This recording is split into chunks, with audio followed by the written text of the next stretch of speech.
Middletown showdown. The Lions are in town to take on the Hamilton Tiger Cats on the CFL Live. Hey folks, welcome once again. James Duthie along with Mr. Dunnigan and Mr. Schultz. And yes, tonight, perhaps the two most explosive offenses in the league. Problem is, once in a while, these teams also have a tendency to implode. We'll see who does what tonight. And let us talk about the Tabbies. Key addition tonight, Ronald Williams back in their lineup. Chris, how does that help? Well, I think it really helps them in how they want to employ their game plan, getting them into second and short situations. Before the game, I talked to Carl Coulter. I said, Carl, what's your #1 priority? Making all those decisions on who picks up who in terms of the pass rush of the BC Lions or those one-on-one opportunities in the running game against Scott and Cheddar. He said, Chris, there's no doubt about it. We've got to block well because we've got Ronald Williams back. We get him going. I think we're going to win this football game. And I agree. If they get Ronald Williams 100 yards, Hamilton wins the football game. Well, Chris, on the other side, how's BC going to stop Ron Williams? With their linebacking core. They've got Lacoste, they've got Benefield, Franklin, a rookie last week, had 1 sack and 5 tackles in their backups, Lockbaum and Armstrong. Armstrong, a late addition to help on special teams. These linebackers must come up big in order to stop Ron Williams and the effectiveness of Hamilton trying to control the line of scrimmage, James. One note on the Tiger Cats. In their 3 victories, they've averaged 52 points a game. In their 3 losses, they've only scored a total of 55. That would be inconsistency. Now, don't forget the Lions also. Robert Drummond hurting a little bit coming into this one. The cheerleaders are cheering. The players are ready. Kickoff coming up. CFL Live on TSN is brought to you by Castrol GTX Drive Hard. And by Molson Canadian. Here's where we get Canadian. Iverwin Stadium in Hamilton. We're ready for a cat fight tonight. It's the Lions and the Cats. 2 teams looking to rebound from tough losses in Week 6. Many thought heading in that these were the best 2 teams in the league. Well, this year you have to prove that game in and game out. Something's got to give tonight, John. It looks like a perfect night to kick off Week 7 in the CFL. The conditions brought to you by the Weather Network. 16 degrees, the wind gusting to 15K from the northeast. That's left to right across your television screen. And the question mark down there is for a 40% chance of rain in Hamilton tonight. Greg Mons is having a great time coaching his BC Lions. He's fun, he's fiery, and he's enthused. Plus, a little upset after last week's effort against the Argos. He'll get a better effort from his Lions tonight. Ron Lancaster feels like the difference between this team this year and the one he had last year is that they're not making the big plays down the stretch when they need them. And a guy that has 102 victories knows a little bit about what he's talking about. Cody Ledbetter will kick things off for the Ticats tonight, and Lancaster told us yesterday no one knows where the kickoff is going to go. He's kicking for Ozzie, yeah, has a bit of a pulled quad muscle. He will take care of the punting and the field goals, but Cody Ledbetter won the tryout for the place kicking on kickoff cover team. Ozzie has kicked around the CFL since 1986. He tried out in BC, decided Louis Bisaglia wasn't going anywhere. Tried out in Winnipeg. Bob Cameron wasn't going anywhere either. So he arrived in Hamilton in '86, and tonight he sets a consecutive games record of 205 straight, and 217 games as a Ticat is a new team record. Osbaldiston takes over from Garney Henley in that department. So Cody Ledbetter in for Ozzie on kickoffs tonight, ready to get the evening underway.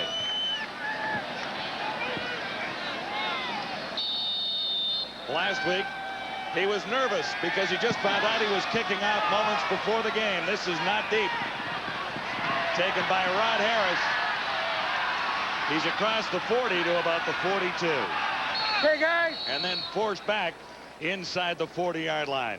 Damon Allen has been hot and cold in 1999. Last week, he was lukewarm in a loss to the Argos. Still, he has good numbers, a winning record, and 8 touchdown passes on the season.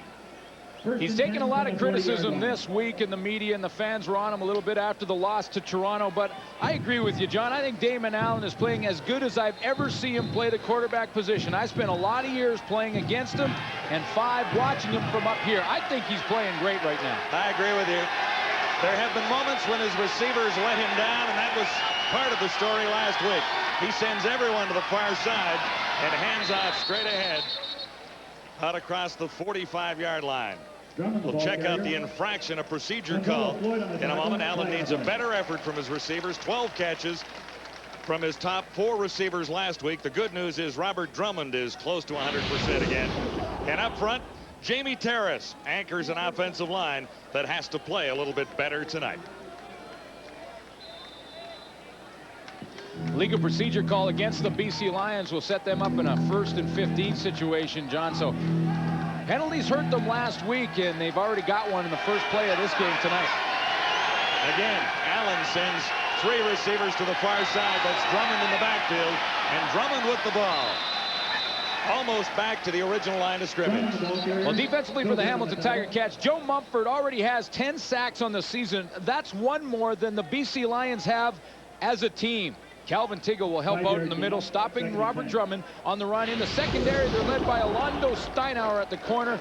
Rob Hitchcock at safety already has 2 interceptions on the season. BC number 21 declined, 2nd down. So the Lions with back-to-back penalties.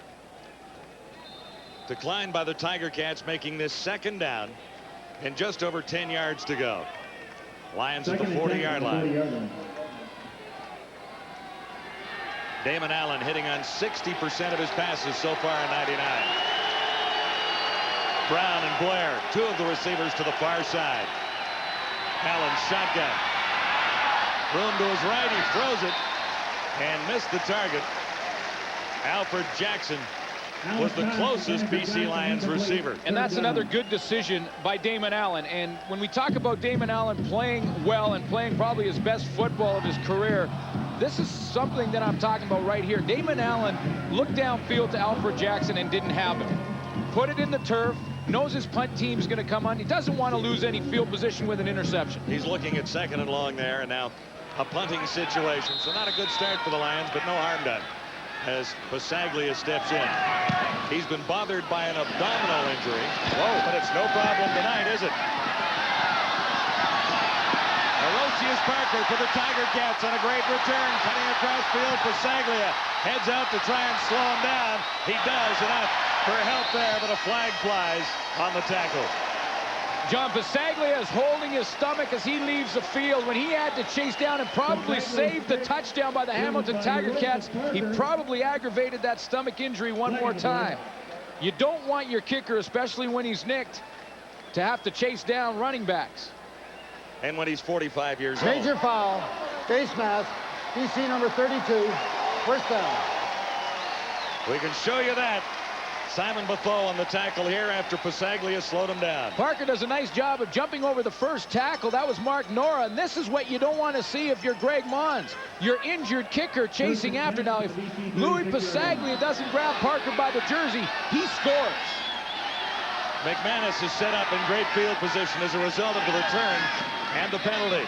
He flips it to Amerson, trying wide to the far side, and there's absolutely nowhere to go over there. McManus has to step it up a notch after last week. He wasn't completely to blame. Key receivers like Flutie and Morielli dropped a few. In the backfield, Ronald Williams is back at almost 100%. Up front for the Tiger Cats tonight, Carl Coulter in the middle of a line that has allowed just 3 sacks. That's the fewest in the CFL. 2nd and 16 from the 43. When he's on, the Cats have won big, averaging 55 points a game. That's Danny McManus in their 3 victories so far this season. 2nd down and a bunch. McManus has a target, and no one home. Possible, or at least a chance for an interception over there. Roger Harper. The stinger almost had a chance to sting that defense or that offense. Here's the defensive front 3. It's a good 3. Many think Johnny Scott is the best in his position once again this year. Paul Lacoste has anchored that linebacking core, and in the secondary they play with 2 safeties. Roger Harper, who very nearly had the interception on that last play, and Raphael Robinson, who Greg Mons says is the best player on his defense right now. Paul Osbaldiston playing in his record 217th game as a Ticat. Will get a foot on the ball on his side of midfield. Standing at his own 53. Ozzie has spotted something, waited for a second, and then pooched a punt down. It rolls out near the 12-yard line. So Osbaldiston Didn't do a bad job there. The Lions will start deep in their own zone. There's no score so far on CFL Live. Previous punt, Paul Osbaldiston gave it a second thought. Well, he thought about running. Kelly Lockbaum, watch him in there. Now, Kelly Lockbaum's job is to spy Paul Osbaldiston and make sure he punts the football. He almost forgets about his assignment, then he comes off because Ozzie was going to run with the ball. Kelly Lockbaum leads the CFL right now in special tackles, and he made a big play there to make sure that Ozzie didn't pick up the first down on his own. Ozzie did all right by himself because he hemmed the BC Lions in down at the 6-yard line. That's where they begin on this sequence. 1st and 10 for Damon Allen.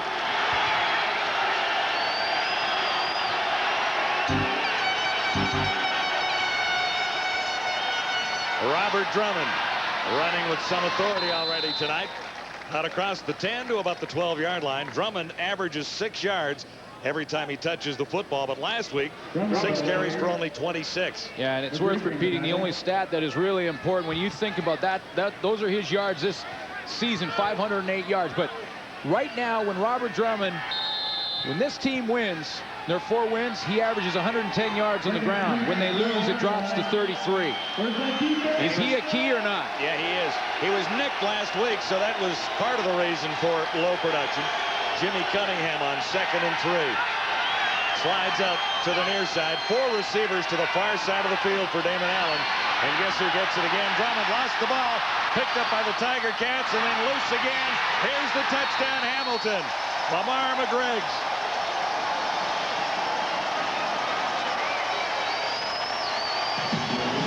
Frank West had it for a moment, number 28. It dribbled forward to Lamar McGriggs. Number 45, and he had an easy 5 yards to the end zone. John, I'll tell you something. This play did not have a chance for the BC Lions from the get-go. There was confusion up front across the board. No one really knew what the play was. Now, Drummond did pick up the football, and there was a pulling guard. But Rod Harris didn't know the play. The ball hits the turf. Hamilton scrambles for it, and you mentioned it, Lamar McGriggs comes up with an easy touchdown. There was confusion on that play from the BC Lion offense as soon as they broke the huddle. Ticat defense has been responsible for a lot of points so far in 1999. They have the first 7 on the board at Iverwin tonight. Lamar McGriggs, he's mean and he's quick and he has a touchdown tonight. Tiger Cat 7, Lions, no score. Tough start for the Lions. It is, John. I mean, confusion on the first play. They've had penalties that bother them. Watch Rod Harris, number 81 at the top of the screen. He's not sure what the call is. He's jumping around trying to get the call. He's trying to give the call to the other receiver. He doesn't even see the play develop. There was confusion from the beginning, and then Robert Drummond puts it on the ground when Joe Mumford strips it out of his hand. Mumford made the initial play, got a little help from West, and then McGriggs took it the rest of the way. This is the strip by Joe Mumford with the big right arm. He pulls that football out of there. Lamar McGriggs picks it up. Now, the Hamilton defense can score some points. Absolutely correct, They have sir. scored 55 points for this team on the season. So add 6 more there. A lot of offenses would like that kind of production.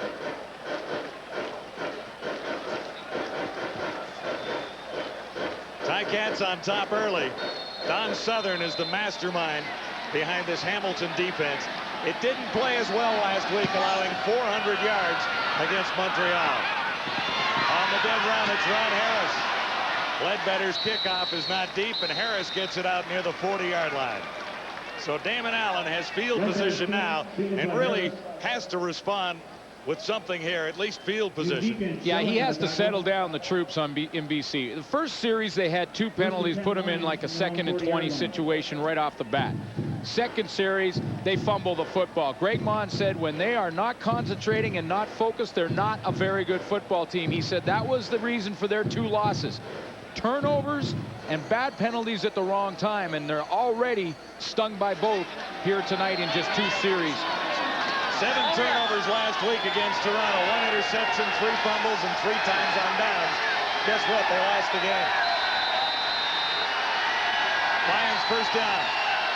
Beginning at the 40. Little play action fake to Drummond. Allen trying to find somewhere to run, and there's nobody there. In front of Allen. Racked up by Jeff Cummins, number 99. He's fired up, and he should be. Had a sack last week and 3 knockdowns, and he's the first player to get to a quarterback at Ivor win tonight. Yeah, Damon Allen has only tried a couple of passes, both times rolling to his right. Both times he really hasn't had anyone open downfield. A pretty good job by the secondary, and that allows Jeff Cummins and the rest of the boys up front to keep working hard and get that sack. Cummins celebrates. And it'll be second in a whole bunch for Damon Allen here. To his left, throwing on the run, has a target, and Harris couldn't hang on. Flag back in the BC backfield, and there was tight coverage on Harris. Well, whether Rod Harrison caught that one or not, it was coming back because the Lions with yet another penalty. BC number 64, decline, 3rd down. 5th penalty of the game for BC. Mo Elwanibi got called on the holding, so whether or not Rod Harris caught that one was irrelevant. That one was coming back. They'll have to punt it away again. Really enjoy the way this guy enjoys coaching football. Greg Mons did a heck of a job last year. Great start this year. He's got a good team. And he needs a little more effort and concentration from his team on offense right now. Pasaglia in again. This one is high. Hirosius Parker. A little seam on the far side. 7 on the return after a 41-yard Pasaglia punt. Ticats are on top on CFL Live. It's 7-0. Ron Lancaster tied Bud Grant for 7th on the all-time list with his 102nd win. And here are the keys he needs to get the Ticats another one tonight. Danny McManus needs some helping hands. He has it in the core, but last week they dropped 6 passes. They need to get the ball back, averaging 4 takeaways per game. Done that. They got 1 already. And remember the run. In the 3 wins, averaging 200 yards a game, and then in the losses, it drops to below 50. Basically, you got to run the football to win. McManus with 1st down. The 43. He has Corey Grant. And Grant lost the ball. But I think the whistle had gone before it squirted loose. Grant made the catch, and a couple of yards afterwards. It was very, very close. And there's another flag down back at the line of scrimmage. But the fumble to Corey Grant was very close. Now, ball comes out, knees down, ball comes out. Good call by the official. That was after he was down and his knees were down, but there is a flag. That's back at the line before the catch was made. Raphael Robinson pleading his Major case foul. Unnecessary roughness. Number 68, Hamilton. Major foul. Unnecessary roughness. BC number 72. Repeat 1st down. Well, that's called a barroom brawl, and we'll start and line up and do it again. Mantica for the BC Lions. There's we'll Hack. show you here. There's Scott. Now let's watch the barroom brawl. A little cut block to start out. Defensive linemen hate that. There's a right to the jaw by Scott. Hack got up with a couple of left hooks, and we'll just line up and do it again. And nothing wrong with that.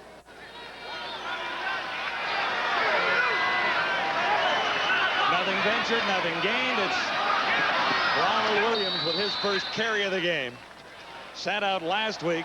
Eric LaPointe played for him, and now tempers flare again down there. Oh, Ron Williams is being upset. Well, he's mad at Dave Chaters.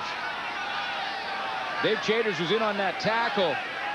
He either said something or did something that has Ron Williams hot.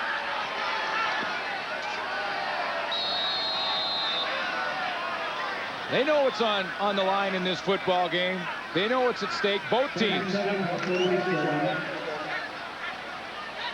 Oh, there. Oh, he's still yelling. Gain about 3. 2nd and 7. McManus shotgun. Anderson had it go off his fingertips, and a couple of Lions had a shot at that one. Missed opportunities for the Ticats again. The receivers had the dropsies last week. Well, you know what? I didn't even see where that ball went, because you know what I was watching? I was watching Ron Williams in here, and whether or not he'd hook up with Dave Chaters again. And look, he goes to find Chaters, and then a couple of swings with the right hand, something the officials did not see. or he would have got the retaliation penalty. Well, he is livid over there on the sideline. Osbaldiston, his first punt, 31 yards, but it was effective down near the 6-yard line when all was said and done.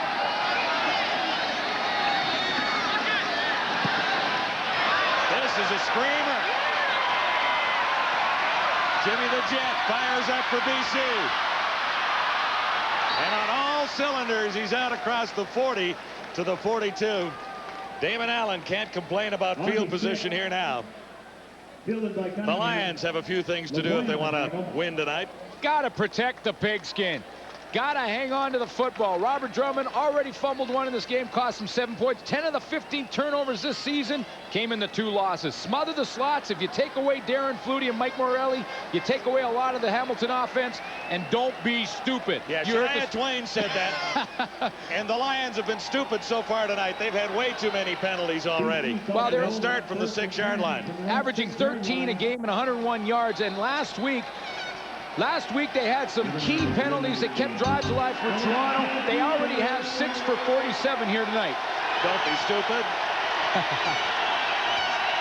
From the 6-yard line again. That's where Damon Allen begins. Nice play action fake. Allen has Jackson wide open.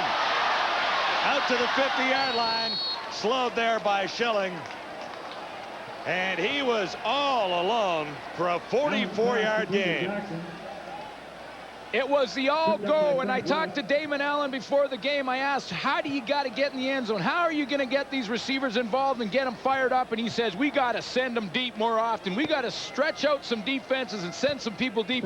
And on that play, he sent everybody deep. Don Blair was down the middle. Rod Harris was deep, and the guy that was open was Alfred Jackson to the outside. Frank West was caught in between two. In between Rod Harris, Alfred Jackson. He took the wrong one. Chris Schilling saved a few more yards there by making the tackle. 44, the pickup. Here's Robert Drummond. He's got at least 7 straight ahead as Drummond follows Payne and Jamie Terrace. 474 rushing yards coming in. Couple of touchdowns. And a healthy Robert Drummond began this season in BC. Nicked a little bit last week, but he appears to be back in form. Well, yeah, last week he rolled his ankle, and they thought it was serious. And then when they looked at it closer, it was a nerve problem of some kind, and he was fine to go tonight. 2nd and 3, give it to Drummond again. Why not? That'll be enough for the first down. So the Lions have a drive going for the first time tonight. Yeah, they said it was some kind of pinched nerve, kind of like when you sleep the wrong way and you get that pinched nerve in your back and you can't really turn your head one way or another. Well, that's what happened to his ankle last week. Said it was very, very painful, which is why he was on the bench, didn't play the second half. But he said when they looked at it this week, he took all the reps in practice, said the ankle was fine. He's good to go tonight, and the Lions need him. Jimmy Cunningham flanked to the far side. Allen shovels it ahead for Drummond. He's got a head of steam, and he's inside the Ticat 30.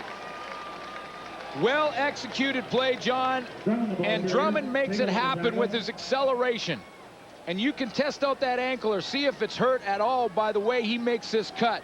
First of all, they fake the draw, and then he's going to pick up the shovel pass. Watch the cut to his right there on a dime, and then he takes off up the middle. That means when he makes a cut like that, his ankle is fine. Tiggle got back to make the tackle, or it would have been more than 21 yards for Drummond there. Lions 1st and 10 at the Ticat 28. This drive began back at the 6. Here's the heat for Allen, who escapes and has a couple.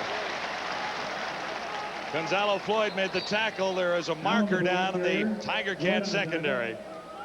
Gonzalo Floyd, number 90, underrated most of his CFL career. He's a solid player. Yeah, he really is. Gonzalo Floyd, when you're Illegal playing... contact on an eligible receiver. Hamilton, number 30. First down. So Schilling made the big play to stop Jackson, and now he gets flagged for interference here. Hamilton taking their turn with the penalty. Cost 10 yards. Lions at the Ticat 18. 4 receivers to the far side of the field for Damon Allen here on first down.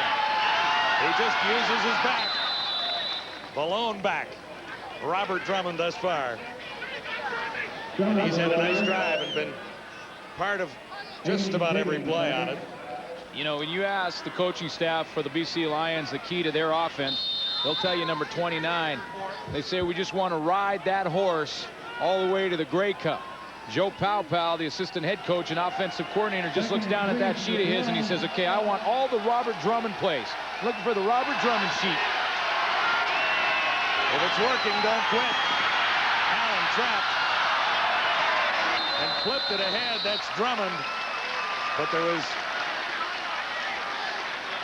nowhere to go. Allen pass to Drummond.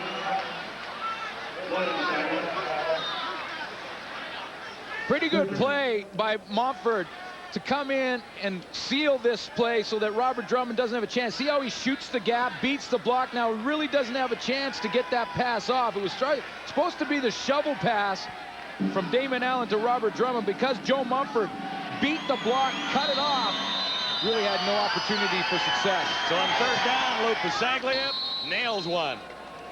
Lions are on the board. Nice drive that began at the 6, but they have to settle for 3. This is CFL Live from Hamilton. We hope you've been watching our series 100 Years of Canadian Sport as we celebrate 100 and the end of the millennium. Next up, tragedies, scandals, and disappointments. You're not involved in any of those, I don't think. I really hope I'm not involved in any of those. There was that interference call in '89, which was a disappointment, but then you made up for it. That was a tragedy. No, that was a tragedy. That was a tragedy. Well, that's been fun. I've caught that. That's a great series.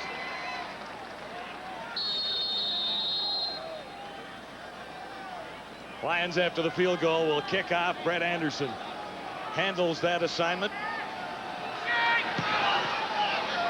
High, not deep. Jackson, number 87, and he's wrapped up by about 5 Lions before crossing the 35. There's the defensive coordinator, the genius behind the 3-3-6, which no one understands. Well, you know, he's not reinventing the wheel by any means, and Don Lindsay will admit that in a hurry. But what he's done is he's playing 2 free safeties, Roger Harper, Raphael Robinson. Of course, Robinson, they feel, is really the key, the quarterback back there. They'll move around, give Danny McManus a whole bunch of different looks tonight, and we'll just try and simplify it as much as we can to explain exactly how this defense works and how Danny McManus may try and attack it. McManus has been confused so far tonight, 0 for 2 in passing. Ticats have their touchdown from the defense. McManus unloads to Williams. Coming out of the backfield, he couldn't hang on. Lancaster was a little disappointed with the drop passes last week, and he's had a couple already tonight. Couple tonight, and again, here's the lineup. See Raphael Robinson up at the top here, and Roger Harper plays low on this play. Now see this, now they're going to roll to the coverage. See Raphael Robinson goes deep, Roger Harper plays underneath. He would have been the guy coming up to tackle Ron Williams. Sometimes they'll both play deep, sometimes they both come up and help play at the run. Don Lindsay likes to move them around to give offenses different looks. It'll be 2nd and 10 Ticats at the 35. McManus shot down. Looked to the far side and missed by 5 yards. He might have unloaded that one with some pressure there. Yeah. Johnny Scott. Sure did, John. I mean, really did. Didn't have chance to let the receiver get open here. You see here again is the formation. Raphael Robinson, number 22, to the right of your screen, goes deep. He's helping coverage. Then you got one-on-one with Roger Harper underneath. But this is why this one didn't work, because Danny McManus had to throw it when he didn't want to. Johnny Scott was bearing down on him. That ball didn't have a chance for a completion. That's called a hurry. Not a sack, but it's a hurry. And defenses love to get those hurries. And sometimes just as important, because hurries often set up interceptions. Osbaldiston, a lower kick. Jimmy Cunningham, flying and out. He has to. Still going. Cunningham has to beat Osbaldiston in front. He'll turn the corner and head to the end zone. Jimmy the Jet, and takes it all away. All right. Jimmy the Jet has not had a good start to the season by his standards. He'd be the first to admit that. Everyone in BC has been waiting for the moment that Jimmy the Jet Cunningham is going to break out and run like he used to run back in the days when he was a member of the Argos. Well, it looks like tonight he's back. This is what we're used to seeing from the Jet. He's found a little confidence here. You were questioning whether or not he was happy with the recovery from last year. He looks pretty hot there. 81 yards and the touchdown. And Greg Mons has to be happy with that. Lions in the lead for the first time. Make it 10-7 BC, leading the Hamilton Tiger Cats. Offensively, Hamilton has not been able to get on track, but we haven't seen an offensive touchdown yet. One on special teams for BC, one on defense for the Tiger Cats. Really a concern for Ron Lancaster, his offense not clicking, and now when he has to worry about special teams and Jimmy the Jet running him back, because he looks like he had the right pregame meal. Whatever he ate was the right one. But, you know, there was some question with the Jet, though. Was he over that knee injury that he suffered a year ago? Was he back? Because sometimes you can be physically healthy, but psychologically, you're not ready to run at the same tempo and the same speed and with the same aggression that you ran when you were healthy before the injury. It's natural to be a little tentative, particularly after a knee injury when you're a back in a skilled position, right? Absolutely. You feel that pressure coming. You know you're going to get hit, and you have a tendency to maybe go down faster than you normally would. But I thought on that return when Jimmy the Jet jumped over the first tackler, that was some proof that his knee is coming around. Psychologically, he's feeling better about it, and it's a perfect time for Greg Mons and Jimmy the Jet to get back in this one. Few receivers hanging around British Columbia these days, and yeah, I'm not so sure there isn't a little pressure on Jimmy the Jet to get the job done. Well, a couple of more of those, and the job's done. He'll prove his value to this football team. Already has tonight with a couple of returns, including that for a touchdown. Parker returning for the Tiger Cats, and there's not much there. First man up is Mike Crum to make the tackle, number 37. Let's take one more look, John, at this return, and this is what I'm talking about. Watch when the Jet jumps over that tackle. You know, when you look like you're going to get tackled and you're not real confident that your knee's going to hold up, you might go down in that instance, but Jimmy the Jet jumped over him, took off down the sideline and showed great acceleration. So it looks like he's starting to get over that, if in fact that was the problem for his lack of production early in the season. McManus has not been able to move the Tiger Cats thus far tonight. You have to wonder what's wrong with this Hamilton offense in the early going. First completion to Andrew Gregg, who tries to turn it into a first down with a nice spin move on Eric Carter. Comes up a little bit short. Well, you know Eric Carter's excited about playing in this football game. Of course, signed as a free agent with the BC Lions this year. Andrew Gregg caught this one, almost spun out of the tackle of Carter, but 9-yard gain, 2nd and 1 from the 35. this one's coming right at you. This is what Andrew Gregg sees. He's got to concentrate on the end of that football, make sure he makes the catch first, and then try and make a move. Carter hangs on, and Eric Carter looking forward to playing back in Hamilton. He grabbed another 4 yards, making this second and less than 1. And that's no problem for Ronald Williams. Ticats get a first down there. It's a hard yard. That's a tough yard for Ron Williams. He's going to get the first down, and the crowd gives the Ticat offense sort of a sarcastic cheer. Those are tough yards, though. You know you're going to get the one. The box is jammed up with players. You're going to take a few hits. Ticats' first down in the opening quarter, 1:17 to go. So McManus will try and build on that. Beginning at the 36, nice play action fake. Look to Emerson, then look back to Gregg. Gregg has 5 and couldn't shake everyone that time. John, full credit to the Hamilton offensive line. Andrew Gregg ends up with the play, but he was the 4th choice for Danny McManus. They tried to go with the reverse. The boys up front gave McManus plenty of time to look to the 4th read because McManus wanted to go to Amerson, who was covered by Keith Franklin. Had to go back to the opposite side of the field, and if he doesn't have time up front, he doesn't get that one off. It's early, but this is a key play for the Tiger Cats. 2nd and 7. McManus has Amerson over the middle. Those are the big plays they've been looking for from Archie Amerson, who's spent most of the season on the injury list. Benefield wrapped him up. John, real good protection again by the offensive line. Cut block on Johnny Scott. Dave Chaders and Herman Smith don't get anywhere near Danny McManus. Untouched as he delivers that ball to Archie Amerson for the first down. They're starting to settle in up front. 13 yards for Amerson. Ticats just shy of midfield. Another nice fake, and here it is. So long, Corey Grant.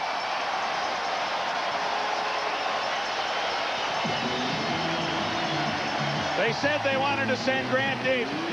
57 yards, touchdown, Ticats.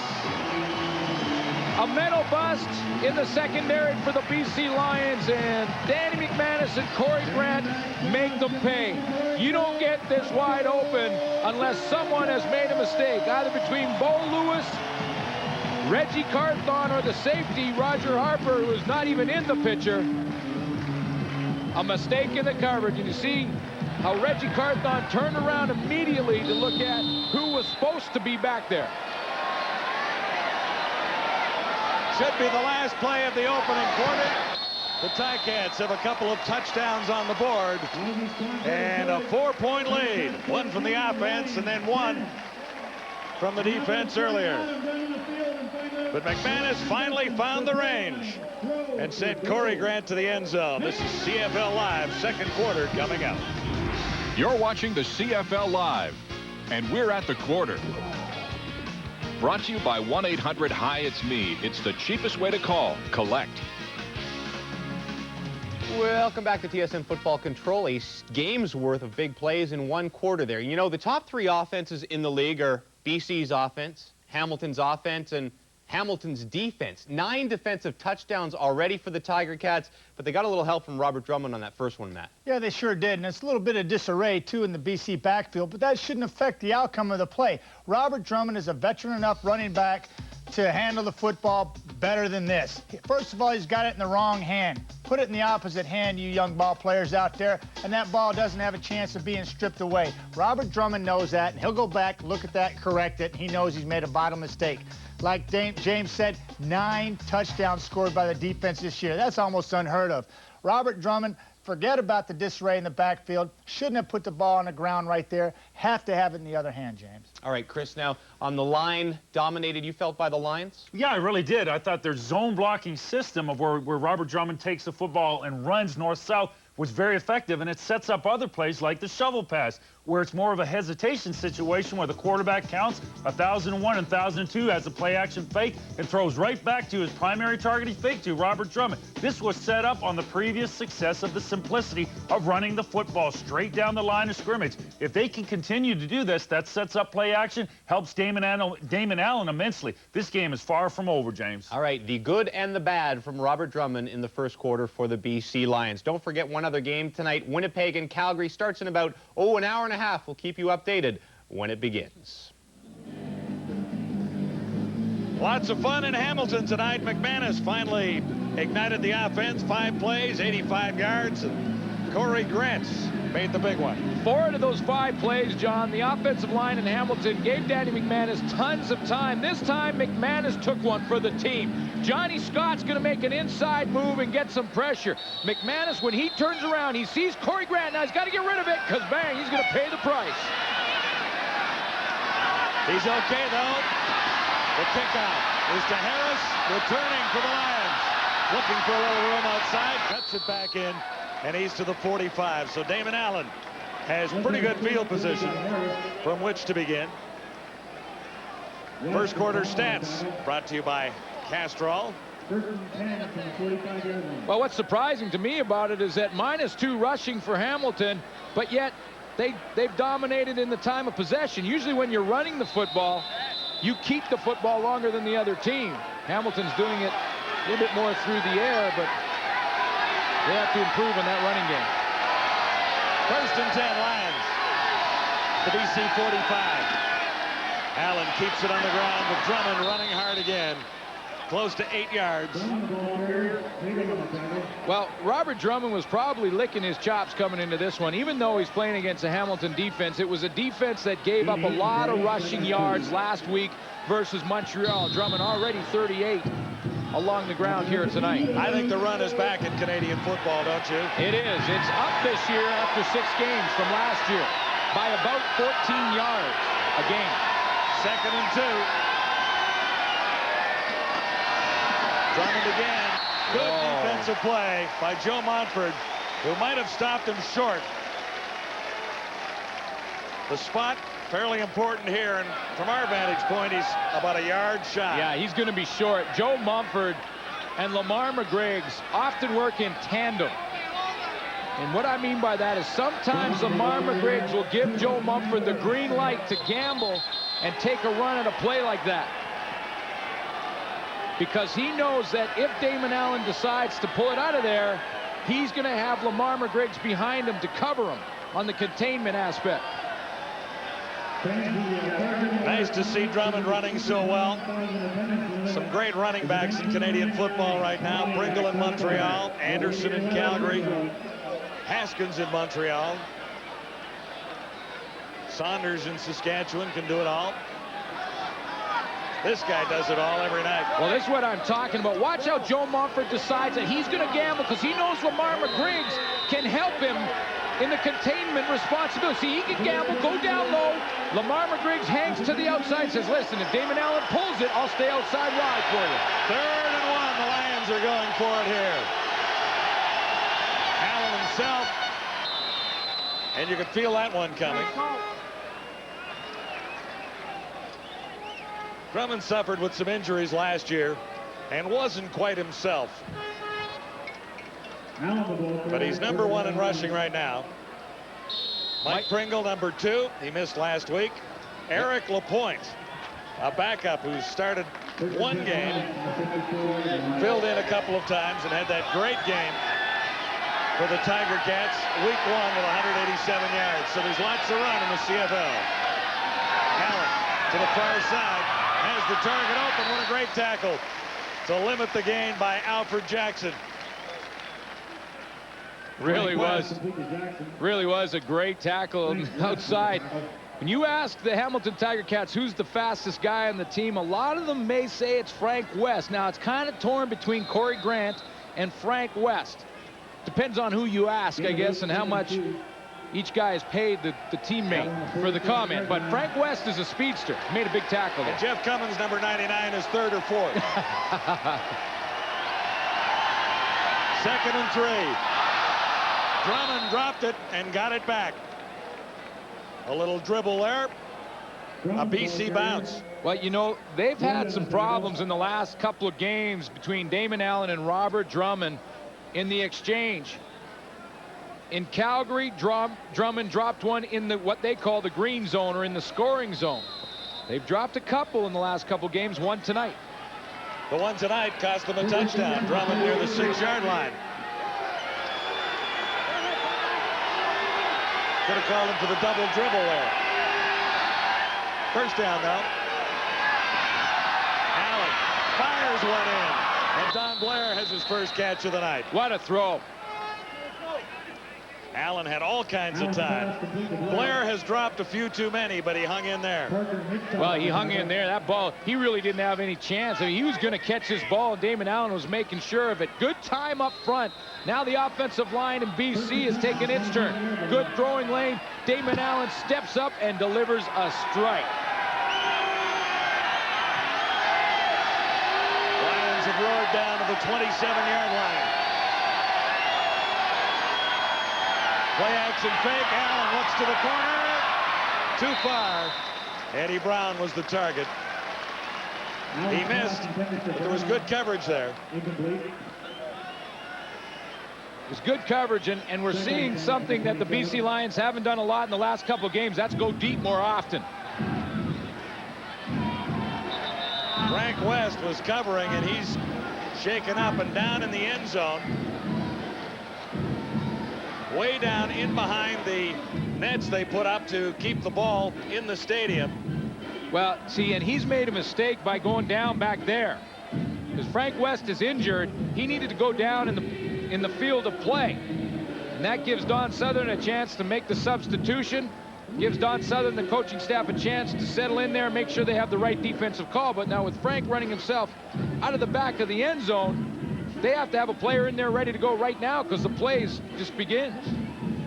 Yeah, there's no reason to delay the game with the player out of the field of play, I would guess.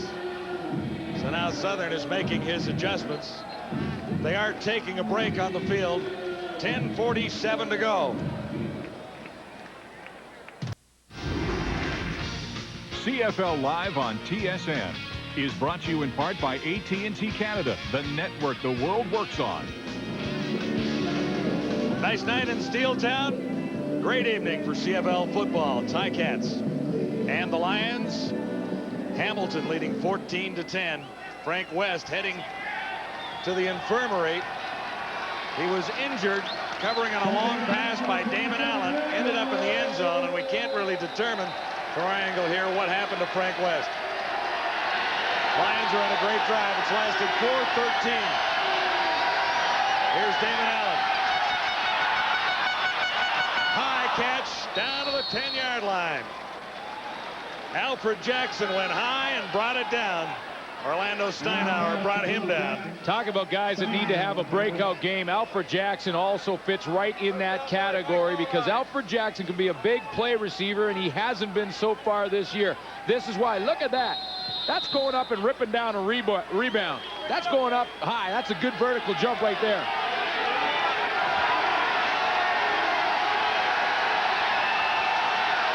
So the Lions are set up at the 10-yard line. First and goal to go from there. Robert Drummond gets 3 yards closer. Ticats might have been expecting Robert Drummond there. And we may expect in this next play on second down for Damon Allen to go right after Don Southern's substitution at the corner for Frank West, and that's Aloysius Parker.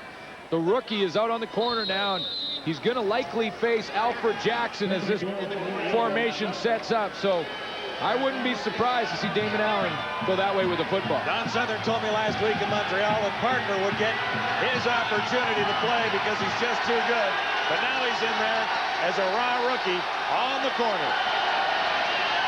Second and goal to go. Allen throws. He's got the touchdown. Don Blair. Super effort by Alan Blair.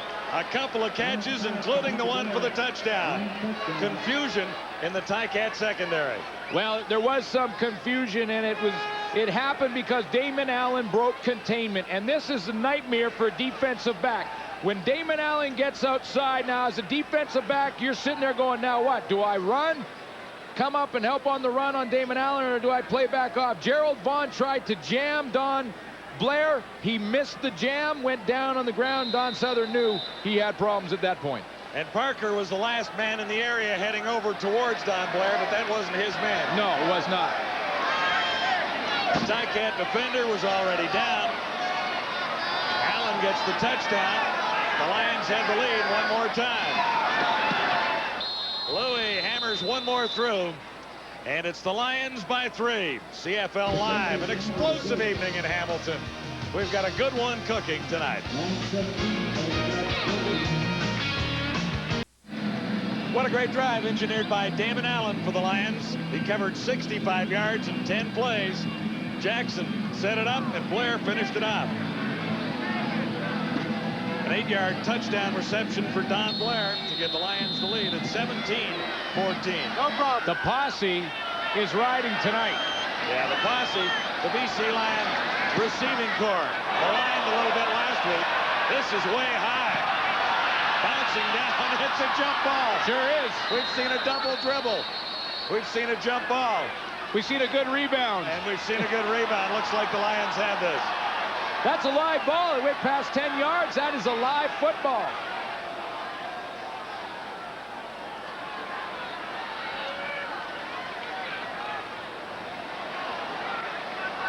And the head coach a little upset on one side and cheering his heart out on the other. There's Greg Mons.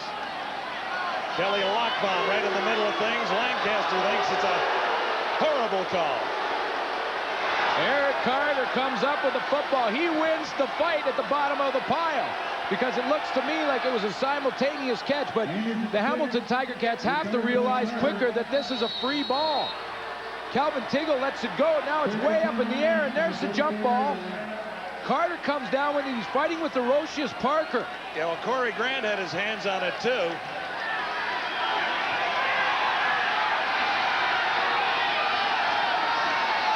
Here go the Lions again. Robert Drummond, another first down. Let's go back to that BC Lion touchdown, John, and it's a great job by Don Blair. This is Gerald Vaughn in the coverage. Now, Vaughn takes a gamble, tries to jam Blair, but when you jam a receiver, you got to keep your feet. Gerald Vaughn loses his feet, loses Blair. He's open in the back of the end zone for the easy touchdown. Lions lead by 3. And threaten again. Here's Drummond. And that is very close to another first down, depending on the spot, as the Lions charge inside the 25-yard line of the Hamilton Tiger Cats. A little snake bitten here right now on a tough turnover. Greg Mons, yesterday in the press conference, said that he wanted a better effort out of his offensive line. He wasn't naming names to the press, but he thought that he didn't get the effort that he needs to win football games, and I think he's getting it tonight from the boys up front. Drummond picked up 9, second and 1. Another BC Lion first down. They've had to make some changes up front, but they have good ones filling in. Steve Harden is in at the guard position. Corey Mantica missed some time. Now, Mons is very pleased with number 61, Steve Harden's progress. He got an opportunity to play with injuries to Hendrickson and Mantica, and he's filled in very well. He's a keeper, apparently. Yeah, he's a keeper, no question. They wanted him in the lineup, and it's good to have the luxury of 6 offensive linemen that are starters. Allen, pump fake.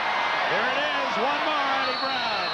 Oh, got him. Allen throws everybody. Got him. And Eddie Brown has another touchdown. Oh, boy, he got Alonda Steinauer, and that's not easy because Alonda Steinauer is one of the best in the game. When I say another touchdown, that's his first of this season, but he's scored many in Edmonton, and it is tour around the CFL. None look much easier than this, though, Glenn. Oh, pump fake, Alonda Steinauer, bit, hook, line, and sinker. He was reading the quarterback in man coverage. When you got man coverage, if your man goes and gets a hot dog, you go get the mustard. You look at your man and you don't leave your eyes from his belt buckle. Back-to-back touchdowns for the red-hot BC Lions, who started slowly here tonight, giving up the first touchdown, but they've roared back. It's 24-14, BC leading the hometown Ticats. BC Lions on a big-time roll right now. Only 4 plays to cover 44 yards after the short kickoff. And downtown Eddie Brown has his first touchdown catch this season, an 18-yarder. That is number 58 career for number 4, Eddie Brown. And this guy was the victim. If you haven't been beaten, you haven't been playing as a defensive back. Another short, high kick. This time the Ticats are all over it and make sure to hang on at the 50-yard line.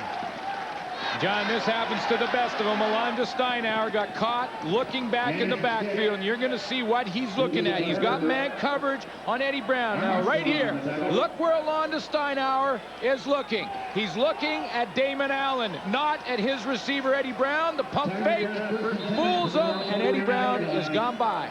Pretty picture. Right into the midst of Eddie Brown. Lions have held onto the football for 8 minutes and 43 seconds in the second quarter. Hamilton gets an opportunity now. Danny McManus, 4 of 8, 82 yards. He has to respond. Little screen pass, and this will work for Ronald Williams. Inside the 45 to about the 42.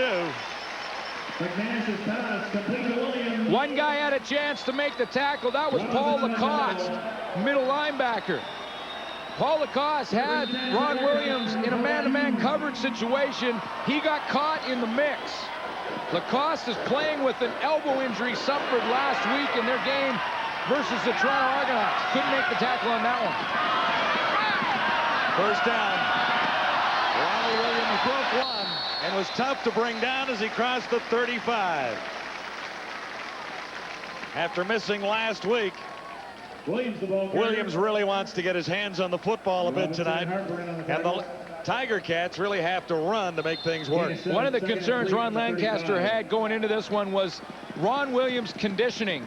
Doesn't take long when you're not playing in games to keep the wind. Archie Amerson suffered it last week coming back. He said to Ron Lancaster he was very tired throughout that game.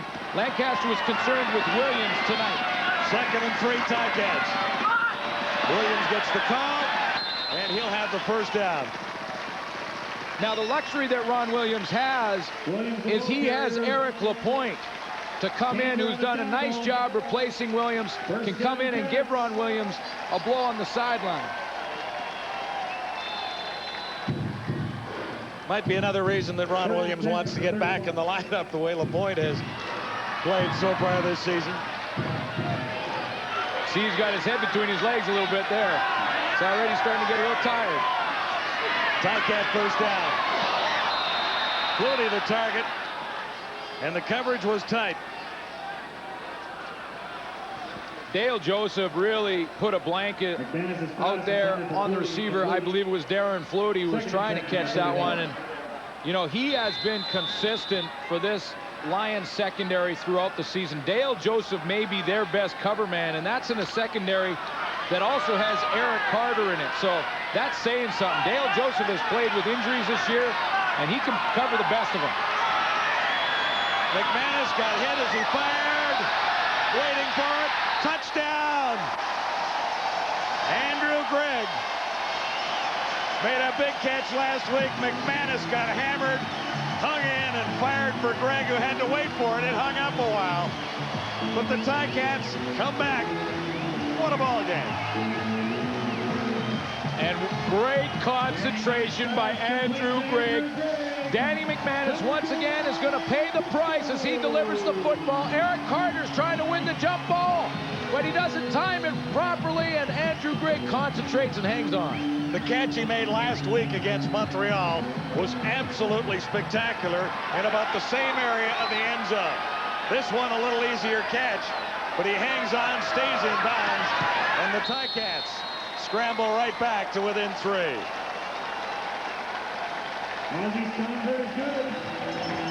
Andrew Gregg is speedy, had a slow start, couple of touchdowns a couple of weeks ago. Big one last week against Montreal. A super catch here tonight to get the Ticats right back into this. He gets the touchdown. Danny McManus gets the bruise. Danny McManus paid the price. He delivered the football. He knew he had to go outside. There was pressure coming. Big hit right across the middle by Noah Cantor, who's in the rotation. Slammed McManus to the turf, and when he heard that crowd, he went, yeah, baby. I'll take that for that, meaning the 6 points. No question. McManus has been hammered a couple of times tonight. Not many quarterbacks tougher than him, though. No, that doesn't affect Danny McManus. Dunnigan took a few. He used to be a tough guy back there. Well, Dunnigan was different. He'd attack you. McManus could take the hit. Dunnigan attacked and delivered hits. Harris out across the 40 to the 42. Danny McManus has responded with a 5-play, 61-yard drive. Andrew Gregg finished it off. Ronald Williams involved with a key play. Yeah, he had a key play, and he had a couple of key plays, a couple of shorter runs that really were important in the drive. Let me roll in my favorite catch of the season. Let's see it. Montreal last week. Dunnigan and I are sitting there at Molson Stadium, and here's Andrew Gregg. Oh, yeah, I love it. Hey, wait a minute. Did he catch that? He sure did. All right, I'll give it to him. One-handed. Robert Drummond wants to run tonight. He's to the 45 for about 4. 3 minutes to go in Steeltown. The Lions on top of the Cats by 3. Guaranteed we'll see more touchdowns tonight.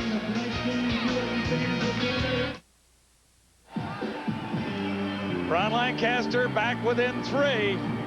It's going to be a long night for both coaches tonight, and a pressure-packed one. Here's David Amber standing right on the 55-yard line. Yeah, right between the two benches, John. And tonight's begins the 7th week in the CFL season, but it marks just the 2nd time this year that Hamilton has its full offensive complement of starters. All year they've had problems with injuries. Mike Moriali, Ronald Williams, Archie Amerson have all been injured this year, but they're all in the lineup tonight, and that's good news for what has been a very inconsistent Ticat offense. Case in point, their 6 games this year, their 3 wins, they've averaged an incredible 52 points in those games, but in their 3 losses, they've totaled just 54 points. Wow.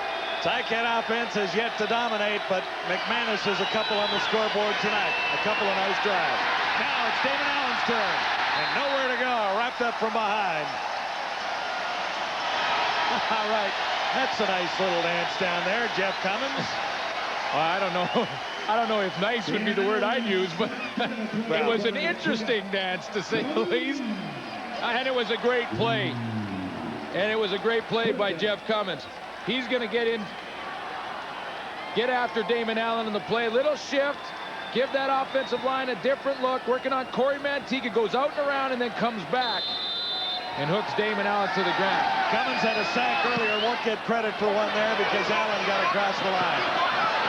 Ticats get it right back. And a penalty marker on top of it. Eurosius Parker out across the 30 to the 31-yard line. Okay, and they don't teach this at Arthur Murray. I gotta go back to the deck. 1, 2, 3, 4, side shuffle, kick, turn, whoa, wiggle. No yards. Maybe at a cowboy bar you could learn that. Well, you know what? He just got a no yards penalty for that. No, I'm just, that was on the punt. He's a lot of fun to talk to. He's an aggressive player, gets the job done, and teams up well with Mike Philbrick and Mike Campbell. They've also added Derek McCready into that rotation, so the Tiger Cats are pretty solid at tackle on defense because they're rotating everyone through. McManus gets a turn. Here's the heat. Tip ball. Tip, tip, tip. Everybody had a chance. Well, there was some serious heat on Danny McManus, and this has got to become a concern for the Hamilton offense, because a couple of times now McManus has barely got the football off, and look at this. Once again, he is snowed under. Now the Lions secondary have had a couple of chances just like this. Raphael Robinson in the first quarter had one. Roger Harper had a chance. That time 3 defenders had a chance. Raphael Robinson had the last chance there. Yeah. McManus good on 50%. Has a couple of touchdowns. Not big numbers. Amerson. And that was a little high to expect Amerson to bring it down. He just got one hand on it. McManus unloaded in a hurry. Boy, Dave Chaters, he is really coming, and he's part of the reason that they've had pressure on Danny McManus. Of course, Dave Chaters got a little fired up early in the game when he was in that fight with Ron Williams, and it's carried over. Dave Chaters is right here, gets a good push right down the middle on Carl Coulter, and is really in the face of Danny McManus. He has been coming hard on every single play. Gotta like the way Chaters plays the game. Osbaldiston at his 30.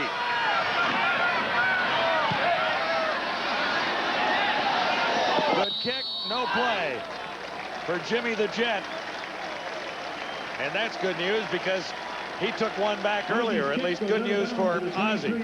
Yeah, and you know that when you play 217 games in the Canadian Football League, you're smart enough to know that if a guy is hot as a punt returner, don't kick it to him anymore.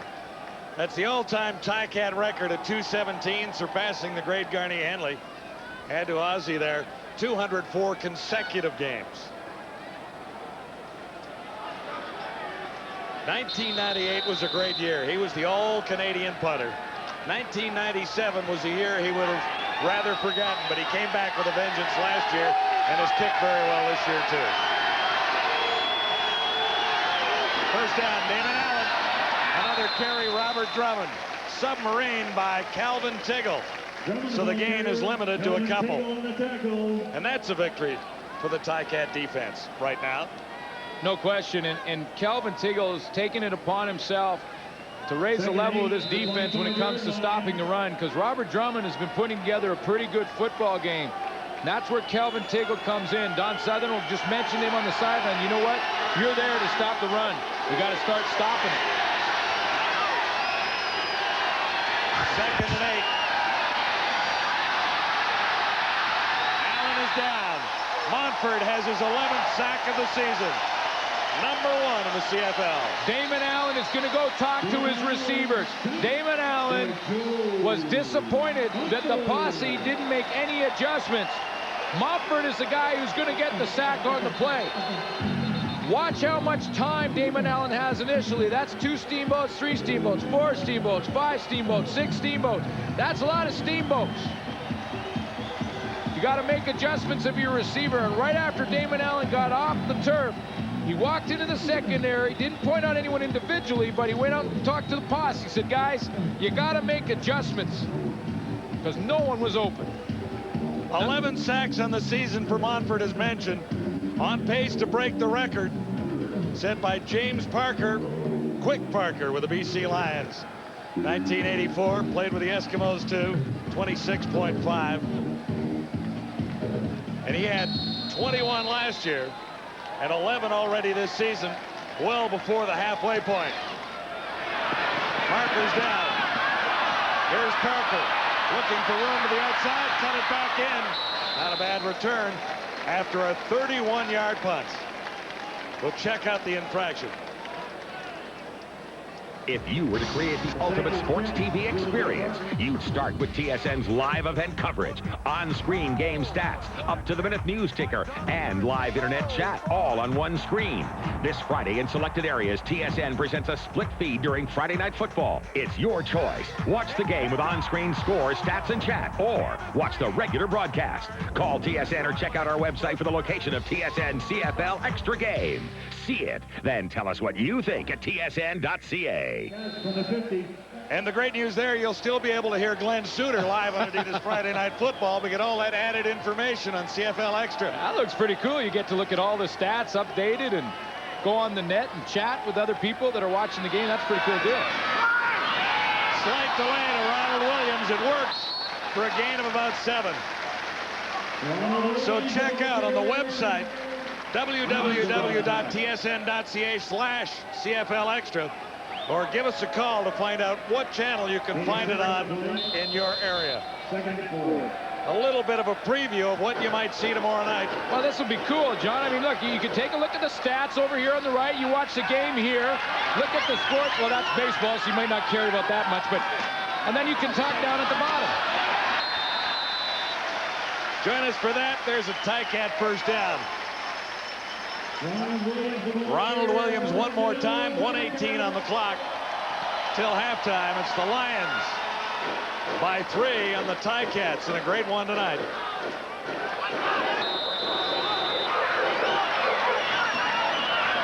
McManus finally finds Amerson. They're in field goal range. Penalty is down in the Ticat backfield.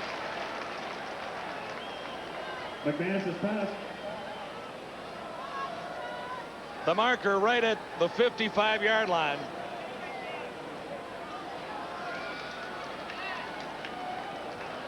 Illegal block to the head area. Hamilton number 51.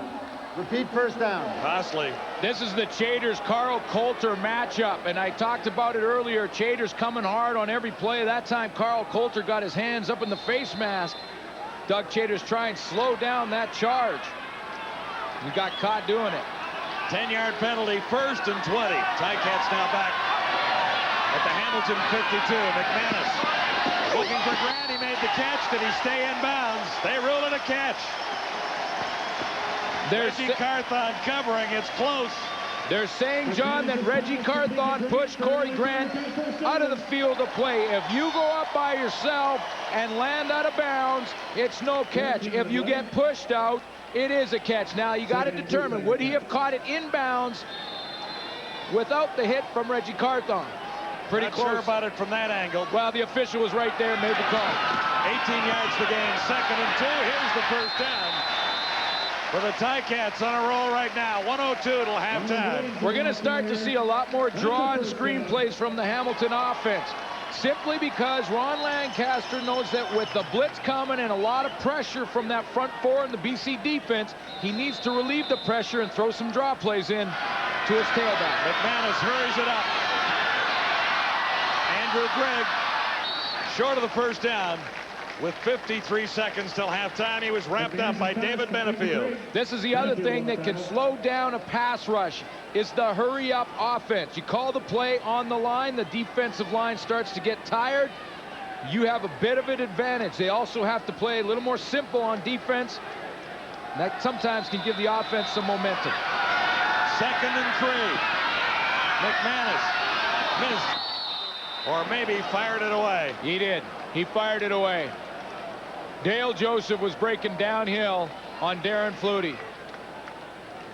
McManus's pass. And if he gets that one, it's what an old teammate of mine used to call pixies and a dance. And that means the dance is in the end zone. That's right. At the other end of the field, right? Yeah, he was breaking downhill with his eyes wide open on that one. That's Dale Joseph. Yeah, he's having a great night tonight.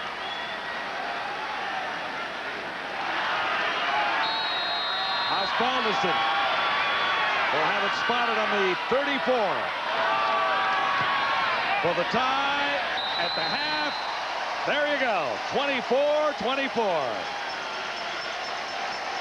Well, 42 seconds to go. That's right. David Allen gets his hands on the football.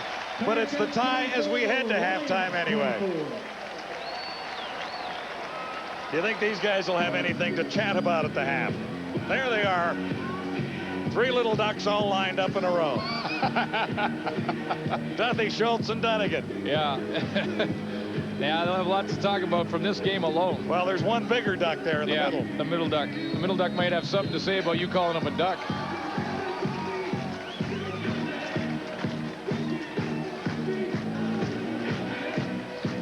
This is about as loud as I've heard this Hamilton crowd this year. They're really into this one, and they should be. It's a great football game. Damon Allen has 42 seconds, and he has Robert Drummond running well. Now 38 to go till halftime. Even on the scoreboard, 24-24. Damon Allen wants to get a field goal attempt out of this. He's got the hurry up out there. He's trying to call a play on the line. He'd like to pick up a first down, see if he can't get in the field goal range. Try and get 3 more on the board before the end of the half. Well, he's at the BC 42, so he really needs about 3 first downs, I think, from here. But he has some time, 30 seconds now.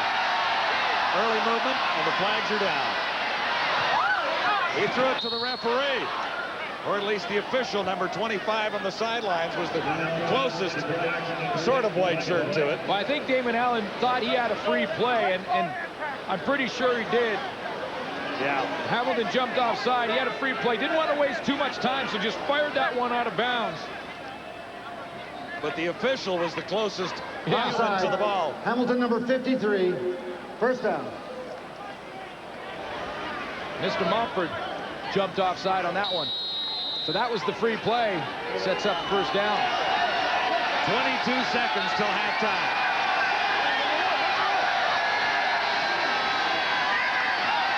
Allen got some heat. Little screen pass to Drummond. And grabbed from behind. Nice tackle by Floyd. Gonzalo Floyd. A little easier to play a screen pass when you're playing zone defense. Everyone dropping off. Gonzalo Floyd with good hustle after rushing the passer. Recognized it and got in on the tackle. That play took too much time for this offense. They want to come up with points. Ryan still on the wrong side of center field. Drummond again, and he's cut down in his tracks. Nice tackle, Calvin Tiggle. There's 7 seconds left. Joe Paopao wanted a timeout because they started the play with 16 seconds and they lost about 3 or 4 when Drummond was down. Joe Paopao tried. He was jumping up and down on the sideline trying to call a timeout. Is there a nicer guy in football anywhere than Joe Paopao? There is not, and there's not a guy in football anywhere that deserves to win a Grey Cup ring more than Joe Paopao. He's a warrior. He's been in some battles both as a player and as a coach, and a first-class individual. Absolutely. Wasn't he your your mentor when you joined the league? Didn't you have a room in his basement or something when you were a pup? Absolutely. And, you know, I, in '84, got in there. Joe Powell was a member of the Saskatchewan Roughriders. You know, I watched him as a kid, too, in Empire Stadium as a BC Lion. So this was like a dream come true for me, getting a chance to play football. And Joe Powell took me under his wing and really taught me how to become a professional, how to watch film, what to look at, how to approach every day in practice, how to come to play all the time, whether it's a practice, a meeting, or a game. He really did all of that, and he did it for a lot of guys, not just me. 7 seconds. And Fasaglia forced to just kick this away. Parker will have not much time to run. Zeros on the clock. He had time to run, but he had nowhere to go. 45 on the punts. Can't ask for a better half of football than that. We got 48 points on the board, Glenn. 24 each. Can't wait for the second half. You're watching the CFL Live, and we're at the half. Hello, it is the three tenors, Duffy, Dunnigan, and Schultz back in the studio. And probably, well, without a doubt, really, the best half of football we have seen all season long in the CFL. We talked about the explosiveness of these two offense. We've seen that, but also some really well-sustained drives and some really good play calling, Chris. Especially for the BC Lions. They've done a remarkable job of capitalizing on the success. First, they attacked Cummings and Philbrick, like my buddy Matt Dunnigan said they were going to do, and they had success. Then they ran the shovel pass. They had some more success. Now, on this play, Rod Harris seals in from his slot position, but influences Lamar McGriggs just to take one hesitation step inside. Then Damon Allen, sprinting to his left, has one of the best and toughest skills to throw with velocity, going one way, throw back the other way. If they continue with this type of play calling, they should continue having success. It's a combination of good blocking and nice play calling, Matt. I like it a lot. Well, 24-24, Yeah. I don't know who's calling a better game, but defensive coordinators are pulling their hair out right now. Talking to Don Lindsay, defense coordinator for the Lions, he says when you play a quarterback like Danny McManus, defensive line, count 1,001, 1,002, and get your hands up. And right here, we see Noah Cantor coming out. He's 1,001, 1,002. He's right about Danny McManus. He says, I'm going for the hit. Danny McManus with the quick release throws it up. And Andrew Grigg, for the second week in a row, makes a circus catch in the end zone. It's been a dog-eat-dog offensive battle right now. I'm a defensive coordinator. I'm hurting. I'm an offensive coordinator. I say, keep it rolling, fellas. That's right. Not just the offenses. We've seen a little bit of everything. We had the punt return for a touchdown, a fumble return for a touchdown, and yes, a couple through the air as well. Danny McManus pays a price, but reaps the rewards. Couple of 2-4s in Hamilton. Neat. Now, we can't tell you exactly what channel it'll be on because it depends on where you are in the country. So log on our website and you can find out if you can get that CFL Extra and what channel you can get it on. By the way, the only person not happy about it, Schultz, because it's in his contract that his head must occupy the entire screen when he's talking on the air. Now, the game that we have, the Edmonton Eskimos taking on the Saskatchewan Roughriders. 9:30 Eastern is the start time on that one as Nealon Green tries to continue the Eskimos' turnaround. I'm in big trouble after this show's over. The other game tomorrow night, Als and the Argos. The Als first place in the entire CFL at 5-1. They play each other home and home the next 2 weeks. Could decide a lot. There's a big 2 weeks coming up, but we can't overlook this game. I think if we take it to them this week, we can send a little message for the next week because it's going to be a very physical game out there. Whoever comes out losing is going to be in trouble for the next week. So everybody's got to come out roaring. And I think our defense is going to set the tone. We're looking at, really, I think, just a fantastic defensive football team. Their statistics are amazing, you know, particularly in this league with the wide-open offenses to have the dominance that they've had. People haven't scored many points. They've given up not much over 200 yards a game. I mean, that's a great credit to them. Yeah, very different game from tonight where we're seeing two of the best offenses in the league. Matt, really two of the best defenses in the league tomorrow. Yeah, they're going head-to-head. They're going it 2 weeks in a row. Let's see if Jay Barker has learned anything from week one. In week one, he had made one mistake.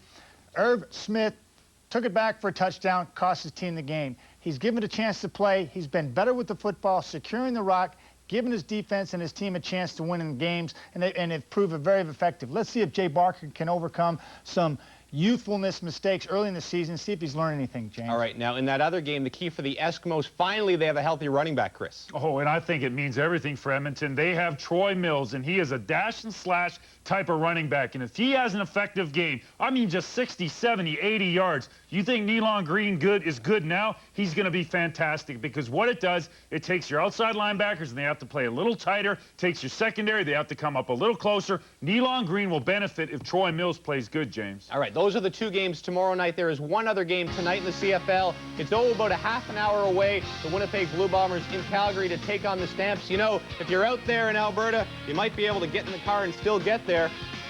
If you're in another city, here are the ticket numbers to go see a game.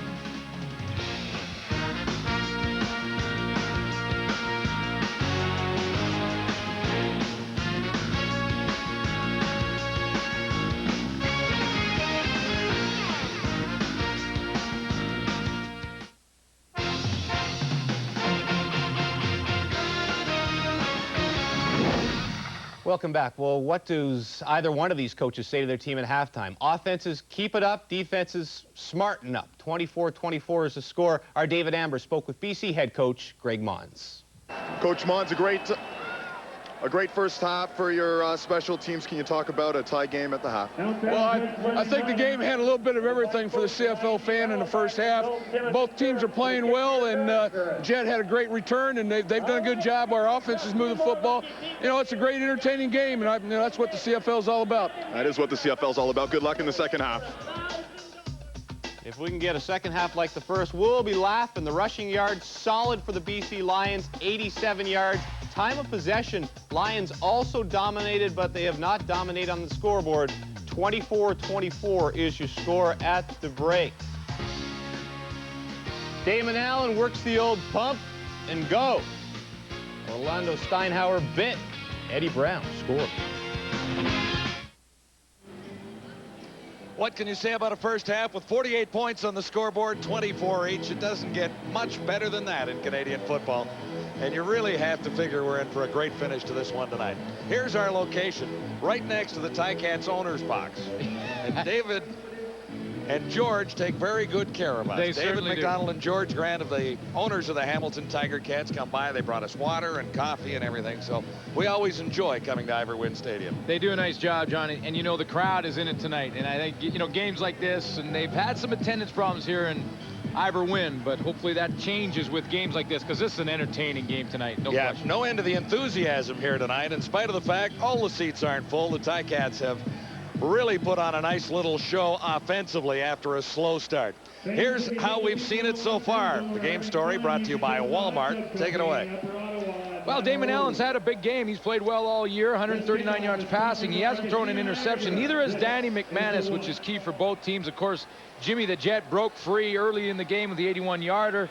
McGrig's got the Robert Drummond fumble to get their first 7 points on the board. So it has been wide open. It has been entertaining football, and let's just hope that the second half has a lot of the same. Walmart brings you the game story. We sell for less every day. And there's lots more to this game story before we're done at Ivor Wynne tonight. Second half underway. Cunningham has taken it all the way back once. And not this time. Here's David Amber with Ticat coach Ron Lancaster. Yeah. Coach Lancaster, stressful first half. Talk about your thoughts going into the third quarter. Well, I guess that's the way the game's supposed to be played. I guess that's a typical CFL game. It's a little bit wide open. There's been some big plays, and you know, now it looks like whoever gets the ball last, that might be the way it is tonight. 48 points, a lot in the first half. Good luck in the second half to you and the Ticats. That's just the way Lancaster loves this game. No question. He wants the team with the ball last to win it. He had a chance last week in Montreal and couldn't get it done. As long as his team is the team with the ball at last. Absolutely, but that's how he figures the game should be played. Here's Drummond, and he's running well tonight. Close to another first down. It depends where they spot the ball, but he's extremely close. He is running the ball well, and this is the second game in a row that the Hamilton defense has shown a little bit of weakness in the running game and stopping the run game. We talked about last week against Montreal, and a backup tailback in Thomas Haskins with 137 yards along the ground. This week, Drummond's doing a pretty nice job so far in this game. A yard shy as Mumford lines up to face the Lions on 2nd and 1. No problem for Drummond as Allen gets the job done. Talked about the running backs coming back to full health this week. Well, this is our look at both running backs and what they've produced so far in this game. 17 carries, 10 more for Robert Drummond. But when you're getting the 5.4 and you're breaking some tackles, that's yards after contact. YAC, and 32 for Robert Drummond, breaking some tackles in the open field, and you're going to keep giving it to him if he does that. Looks like an airport destination. YAC. Lions are first down. Nice play action fake by Allen. Time to throw. Looking for Brown. Just missed him. Eurocius Parker was covering number 21 and gave Brown a little shove at the end, but the pass was about 2 yards too far. Well, and they're going to go after Eurocius Parker for sure. He's the rookie that's replaced Frank West, and there's some pressure on Damon Allen. Has to deliver the football. Drummond kind of getting pushed back by Mike Philbrick, and this is what happened at the other end of that play. Eurocius Parker just giving Eddie Brown a little shove to let him know, you know what, you might have been behind me, but not by that much. I can still touch you. I'm right with you. Step for step. 2nd and 10. Lions from the 44. Allen puts it up. And Jackson brings it down. High in the air. Second acrobatic catch for Jackson tonight. He's gone high for a couple, and both have been key receptions for the Lions. That is fun to watch. This one's got to be on the highlight reels. Look at this. Up there, climbs the ladder, comes down between two defenders. Gerald Vaughn, who's aggressive halfback, Lamar Griggs, and yanks that one out of the air. That is a big-time catch in any league. Good for a 19-yard gain. Lions at the 47. Allen has some room, needs a block, and scrambles across the 45, tripped up by Calvin Tiggle, 73. Allen, the ball carrier. When you have a running game that's working well and Robert Drummond has been running the ball well, you're going to influence a lot of people with a play-action fake. He even influenced the cameraman because he went with Robert Drummond. Damon Allen still had the football. What's that cut? That's why Damon Allen can play as long as he does, because you can't get a good hit on him. Number 1 all-time rushing yards by a quarterback, and Allen keeps adding to that total. He made 9. This is 2nd and 1. And Drummond takes it the rest of the way. Oh, man. This is fun to watch. This game is fun to watch. Calvin Tiggle sold out there trying to submarine Drummond, and just his leg strength got him up over the top. Two great football players going at it one-on-one. Calvin Tiggle right here is going to submarine Robert Drummond. Watch the contact. This is two great football players. There's one going down low, Drummond getting up and over, picking up the first down. Tiggle, an all-Canadian. In 98, having a super night tonight. So is Robert Drummond. Oh, boy. You think he's healthy, number 29? He is healthy. The running game has been very effective for the Lions in their victories this season. Well, look at that. Those numbers are impressive. 167 when you win, 85 when you lose. Why not run? And Drummond's got to be close to 100 now, if not over 100 so far in this football game. 119 for the Lions on the ground tonight. 3 receivers to the near side, 2 to the far side. He faked it to Drummond, and Allen takes off trying to cut the corner. He's about halfway to the first down, it would appear, on the far side of the field. Allen, the ball carrier. You know, Damon Allen got outside there, and I got to make a point about Gonzalo Floyd on this play, because with Drummond running as well as he has been, Gonzalo Floyd had the opportunity or the decision to make, do I go after Drummond or do I go out there with Damon Allen? And Gonzalo Floyd decided to stay out with Allen. Pretty heads-up play to limit the game. Allen has 7. This is 2nd and 3 as the Lions' first drive, second half continues, and Drummond may not have enough for the first down. Ticats with Cummins, Philbrick in the middle. Well, I got to, honestly, if they hold the Lions to a field goal attempt on this drive, almost a victory, right? Well, yeah, it is a victory, and chalk the victory up to Gonzalo Floyd's play on Damon Allen. At least a victory on this drive. The game is a long way from being settled. Well, and Floyd makes a big play, because if Floyd isn't out there, if Floyd plays that one selfishly and goes after Robert Drummond on the fake, Damon Allen is in the end zone, untouched. No measurement so far. It's 3rd down and a yard to go. This drive began way back at the 32. 9 plays to get this for. Greg Mons is going for it here. 3rd down, a yard to go. And why not? Allen, good fake. He's into the end zone. Faked it to Drummond over the top, and Damon Allen had a waltz to the end zone. Pow called it. But the fake sold it. The fake sold it, and Lamar McGriggs didn't do what Gonzalo Floyd did. To the right of your screen, went after Drummond, had to put on the air brakes, couldn't do it in time, and this is a waltz into the end zone for Damon Allen. Carried it in his left hand, untouched. He's fired up. Oh, he is. Lions lead by 7. So Damon Allen left the Ticat defense a little bit shocked here. McGrigg's beaten, and Allen a nice stride to the end zone. Lions have the lead again by 7. 10 plays, 78 yards. That's the scoring drive, and Damon Allen has the 7th touchdown of this ball game. For now. And the number, where are we going? Higher. Ring those phones. We're going higher. A little telethon here tonight. If you phone in, we'll give you a touchdown. Here's Curtis Jackson. Found a little seam and gets the Ticats out of a deep hole out around the 27. Dave Donaldson leading the tacklers. Gonzalo Floyd having a nice night. I got to show you the importance of containment. This was a couple of plays before the touchdown. Gonzalo Floyd keeping containment and limiting the gain for Damon Allen. If Gonzalo Floyd does what Lamar McGriggs does, Damon Allen scores there. Here's McGriggs. Watch him come around.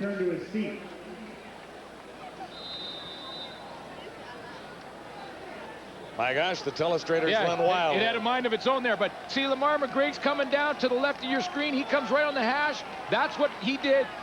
Gonzalo Floyd did it perfectly. Lamar McGriggs made the mistake, and that's the result if you don't keep contained. The machine turned into an Etch-a-Sketch there. Ronald Williams nailed in his tracks. Johnny Scott was there. And so was Keith Franklin. Williams, the ball carrier. Scott on the tackle. I talked to Chris Burns before the game, and I often ask the offensive line and the defensive lineman, who is one of the toughest you have to block throughout the season and from every team. Chris Burns didn't hesitate, said Johnny Scott. 2nd and 12, McManus in trouble, and the Lions have their first sack of the night. The forgotten man in the defensive line. The forgotten man, John Herman Smith, just quietly does his job opposite Johnny Scott, Dave Chaters, and David Benefield. And when you're playing with those big names, you don't get a whole lot of press clippings. But Herman Smith is really doing a job for this team. Herman Smith never makes a mistake, or very rarely. And he had pretty good power coming off the line, working on Seth Dittman with his hands, pushing him back, getting him on his heels, and then coming under for his first sack. Lions have 10 sacks on the season. Osbaldiston averaging 42.8. Sailed one for 51 yards earlier. Jimmy the Jet Cunningham retreating to the 40. Took 181 for a touchdown earlier. Wrapped up quickly by Kyle Walters there. Lions have the ball, and they lead by a touchdown at 31-24. Don Southern of the Ticats, a master of defense and having to make some adjustments in the secondary tonight. Here's David Amber. Yeah, thanks, John. Cornerback Frank West, as you can see, he's in street clothes. His night is done. a deep muscle bruise above his left knee that has knocked him out. That means 23-year-old Eurocius Parker, a rookie out of Jacksonville State, will take his spot. And just when all the offense comes back for the Ticats, now they got to deal with a starting cornerback out. That's him right there, Frank West. Him behind the police officer. And he'll rest this one, be out for the rest of the game. So Eurocius Parker gets a chance, and really he hasn't been beat yet. But you know that Damon Allen is going to keep coming after him. Right about now, he might try again. First down, Lions. Allen, play action fake, he'll put it up. And Blair was in the area. Hitchcock was back covering. Blair has a touchdown tonight. Pretty good matchup over here between Mo Elowanibi and Gonzalo Floyd. Elowanibi with the good feet, keeping Floyd out of there for a while, but then as Damon Allen holds on and steps up in the pocket, Floyd comes in there and was very close to a late hit on Damon Allen. No flag there. It'll be 2nd and 10 BC. Lions on top by a touchdown. It's 31-24. Ticat defense facing a big play here. Allen has Brown. He has the first down. Still standing. And a nice tackle by Gerald Vaughn.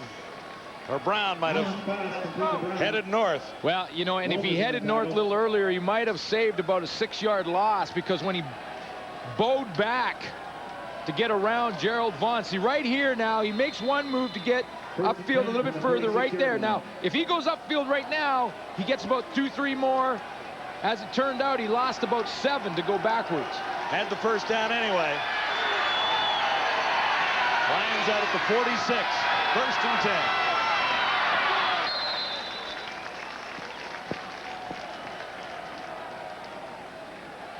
Drummond has been running hard. Joe Montford runs hard every night. Sack leader with 11, having added 1 to his total tonight. No sacks here. Sometimes when you're a rush specialist, you got to play that run. And you see Mumford playing it with his feet, not with his hands. He jumped out of the way of Steve Harden, who was pulling around to make the block. Got in on the tackle on Robert Drummond. 2nd and 8. Allen looks to put it up. Here comes a little heat. Allen avoids. Lost the ball. Ticats have it. Gonzalo Floyd coming up with the ball, number 90. He's a big play guy for the Ticats. Remember in week 1 when he intercepted a Kerwin Bell pass? Absolutely. It went right into his hands, about a 4-yard pass. Well, Damon Allen wanted to set up the screen pass, and it was covered well, so he had to ad-lib from there. He wanted the screen, but he couldn't throw it. Mumford was in the way. So now he's just scrambling around, but he did what young players often do, and that's not protect the football when he's about to get contact. And Damon Allen kept it out there in his hands, got it knocked away. Here's Mumford. Mumford and Elowanibi spin move, and that's why Mumford is right in front of Robert Drummond. Damon Allen can't throw the football because Mumford spinned into it. First down, Ticats. And Ron Williams less than a yard. 2nd turnover by the Lions. Both fumbles. The first cost a touchdown. And there's a fight down here. Hack is involved. Well, that's an offensive lineman in David Benefield. Dave Hack and David Benefield going at it.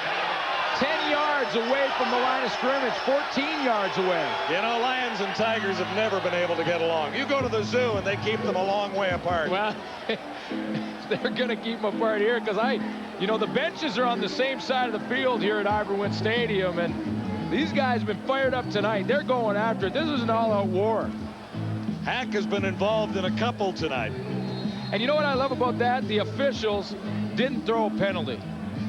You know, let them go. See, look at that. There's a bench here.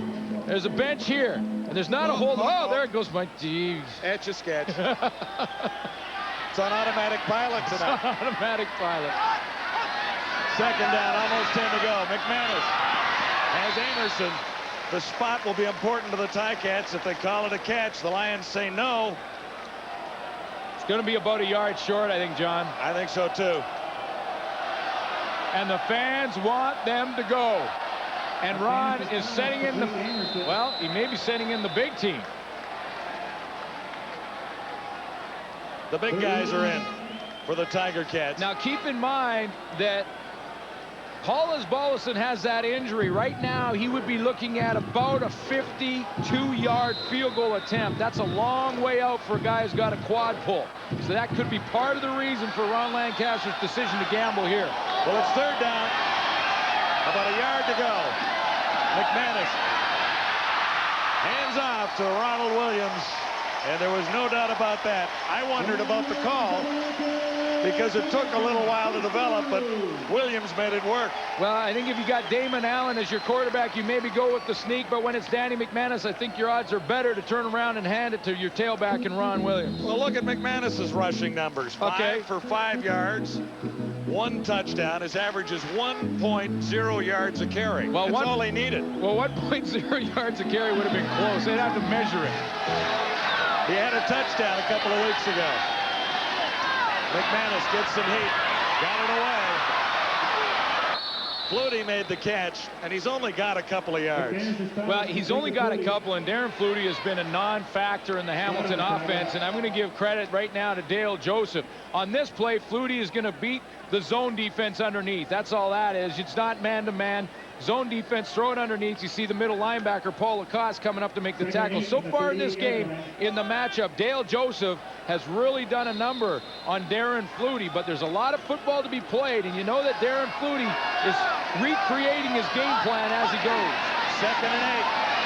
McManus looks deep. Tight coverage on Corey Grant. Ticat fans hated the way Derek Lewis covered. Corey Grant wants a pass interference call, and if there was any argument at all, it may have been in the possibility of a screening call. But you see that Derek Lewis is looking back to the football. Yes, there's some incidental contact. Corey Grant would have had to come up with a huge, big catch. I don't know if he even catches that one. I think it's a great no call. Grant with a couple tonight for 75 yards and the 57-yard touchdown. Ticats are not in Osbaldiston's field goal range, at least not tonight, with an ailing quad. So Osbaldiston will try and pin the Lions deep.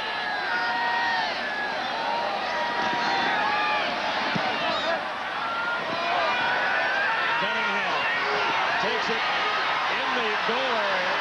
Flags are everywhere. He gets out to about the 5. A 39-yard punt. And we've got a great one on CFL Live from Hamilton.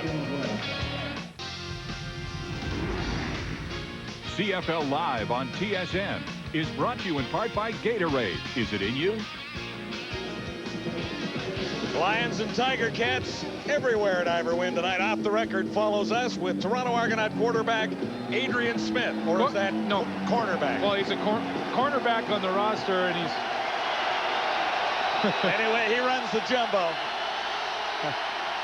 Good time for all here tonight. Lions begin at the 1-yard line. Robert Drummond. 2:25 to go in the 3rd quarter. BC on top by a touchdown. And Drummond has been the busiest of all players in the field tonight offensively.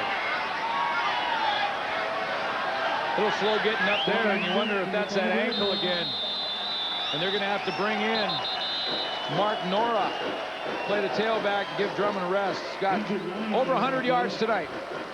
116 on 23 carries for Robert Drummond. He'll take a rest now, at least for a couple of plays. Obviously, the Lion coaching staff very concerned.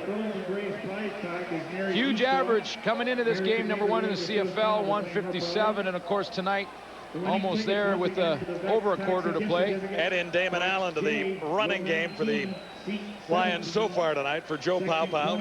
And they're looking at the same ankle on Robert Drummond that he hurt last week.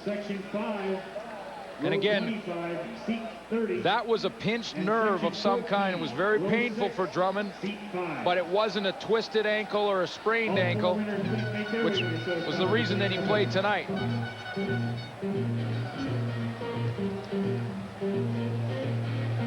Head to head, here's how the running backs stack up. Drummond with 116 total, averaging 5 yards a carry. and picking up 43 yards after the first contact. Ronald Williams has not been called upon half as many times. Ronald Williams has a couple of big runs on third down gambles in situations where they need the first down, but he hasn't had the night that Robert Drummond has had, and Drummond is putting most of his weight on that ankle, so I'm betting he's coming back. I would bet he's coming back as well. A little loud here all of a sudden for a 2nd and 6 for the Lions. Ticat defense looking for a little blood here.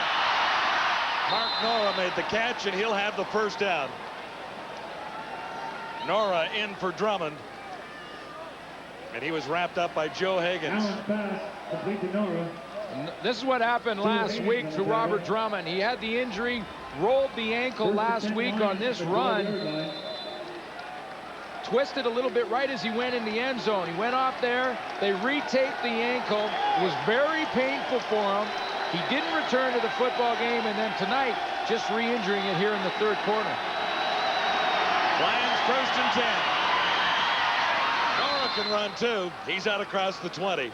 Well, you know, it's interesting because talking to Ron Lancaster yesterday at the press conference, he brought up Mark Nora's name on his own. We didn't really ask him about the running game. Everyone knows about Drummond, but he said, that kid over there, Mark Nora, he's playing pretty well. I've been very impressed. Traded to BC from Hamilton for Trevor Shaw. One of those deals that works out well because Nora plays well for the Lions. Trevor Shaw is a pretty good backup receiver for the Ticats. 2nd down and 3. And Nora has another first down.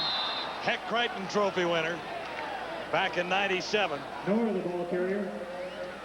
Well, that's the point. I mean, you're right. Trevor Shaw has done a nice job when Mike Morielli was out for Ron Lancaster, and when Mark Norris had his chance to play, he's really come up with some plays for his team. Think back to week 1 versus Edmonton. He did a little sleeper player. Mark Norris came out, fell down, made it look like he was hurt, got up and caught about a 29-yarder. It was a huge play in the game. Eric Lapointe won Heck Crichton trophies around Mark Norris. He won in '96, Nora in '97, and Lapointe and Hamilton won in '98. Nora again, and it's his chance to showcase his running abilities. We watched Lapointe a couple of weeks ago run for 187 yards for the Ticats when he got his chance.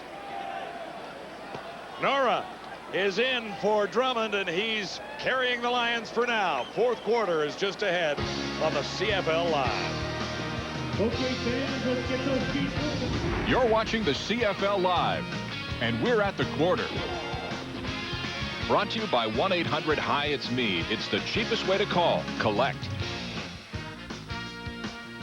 Welcome back, folks. One stat for you. When BC holds the edge in time of a possession in the game, they're 4-0. When the other team controls the ball more, they're 0-2. Right now, the Lions do have the edge in time of possession. Robert Drummond, one of the reasons, but also, Matt, the receivers are catching the football. Yeah, Damon Allen's got all his game working. He's running the football. He's got the salad ran, the naked boot working. He's coming off the shovel, and he's throwing the ball extremely well with a lot of confidence. And sometimes the receivers will make the quarterback look good, and Alfred Jackson shows you why he was sought after so highly after coming back from the National Football League. Goes up, snatches his ass one out of the air, and makes Damon Allen look great. This is a great situation for this football team when you got the receivers working, your quarterback working, the offensive line controlling the line of scrimmage. BC's got it going on right now. Also, the running game as well, Chris. You know what? The running game, we talk so much about Mark Nora. We're really forgetting about, I'm sorry talking too much about Robert Drummond. We're forgetting about Mark Nora. 4 consecutive plays, especially the 2nd and long situation where at the 6-yard line, they had to get out of their end. Who'd they throw it to? Mark Nora. He's one of the most underrated players in this league. You know, we have some nice young stars emerging in the Canadian Football League. Eric Lapointe, Mark Nora. You watch him take over the 4th quarter. I wouldn't be surprised if he's extremely effective. He has all the tools. He blocks extremely well, unnoticed, catches the football. And we saw 4 runs with Mark Nora carrying the load. I was impressed. Terrific football game tonight in Hamilton. There is one other going on in the CFL tonight.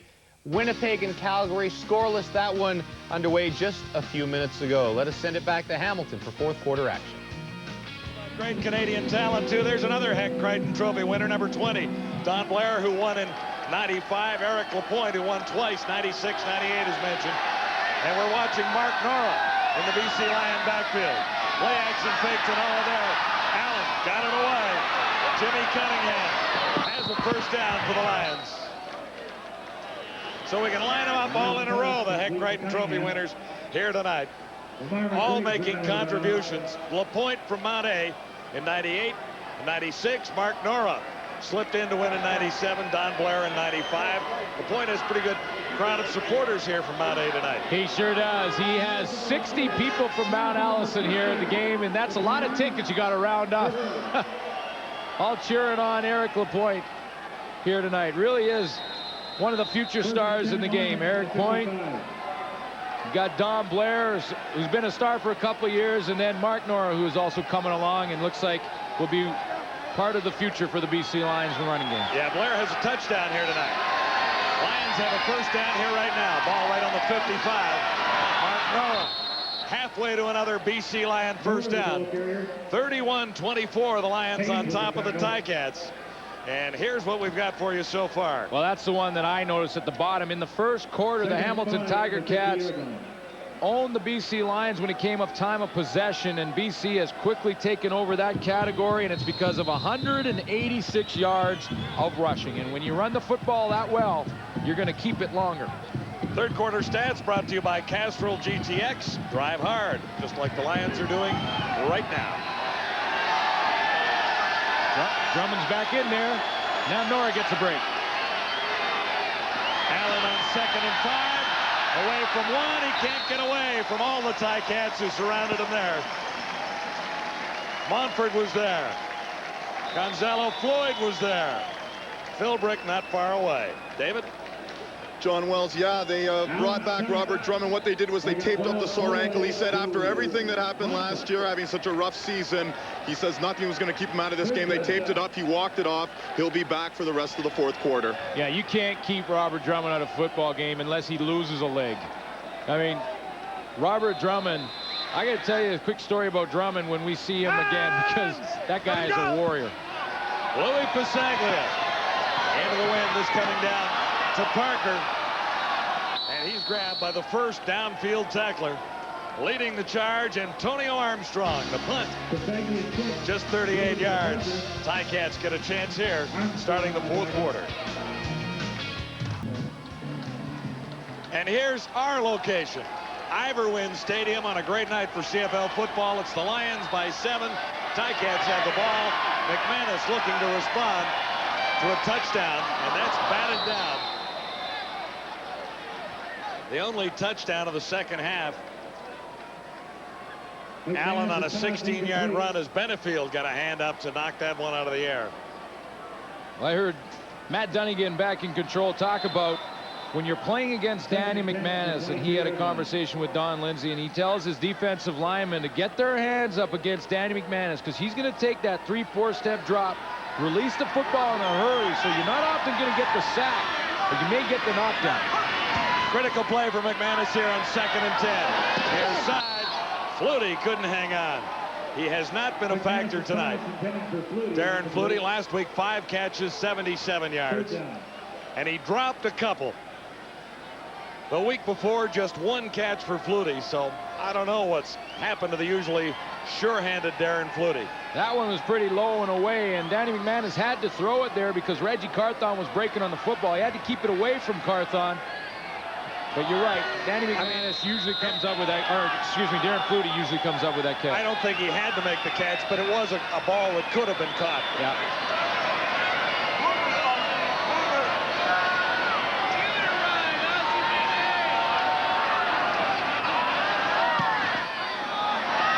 Osbaldiston not deep, but he gets a bounce. Jimmy Cunningham wrapped up from behind. Nice tackle by Kyle Walters on special teams. Well, you mentioned the drop pass by Darren Flutie, John, and you know last week that was a problem for Ron Lancaster. He had 6 drop passes and they were in crucial situations. Well, here tonight, Hamilton, they're taking their turns. Williams, Amerson, and Flutie all dropped one tonight, and on the other side of the ledger, a little bit better. Rod Harris with just the 1 drop over there. Brown caught a big one. Jackson has gone up to catch a couple. Yeah, big catch. Climbed the ladder to make 2 catches in critical situations. So Damon Allen gets his hands on the ball once more with a 7-point lead. We're into the fourth quarter, and Iverwin in Hamilton.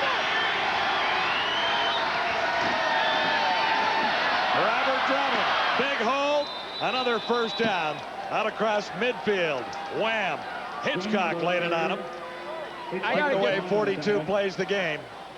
Yeah, that was a big hit. But I got to get back to this story about Robert Drummond, and I think it's an important one because I talked about him, you know, being a warrior in this kind of game. And Robert Drummond went into the coaching staff and asked to be put on the punt team.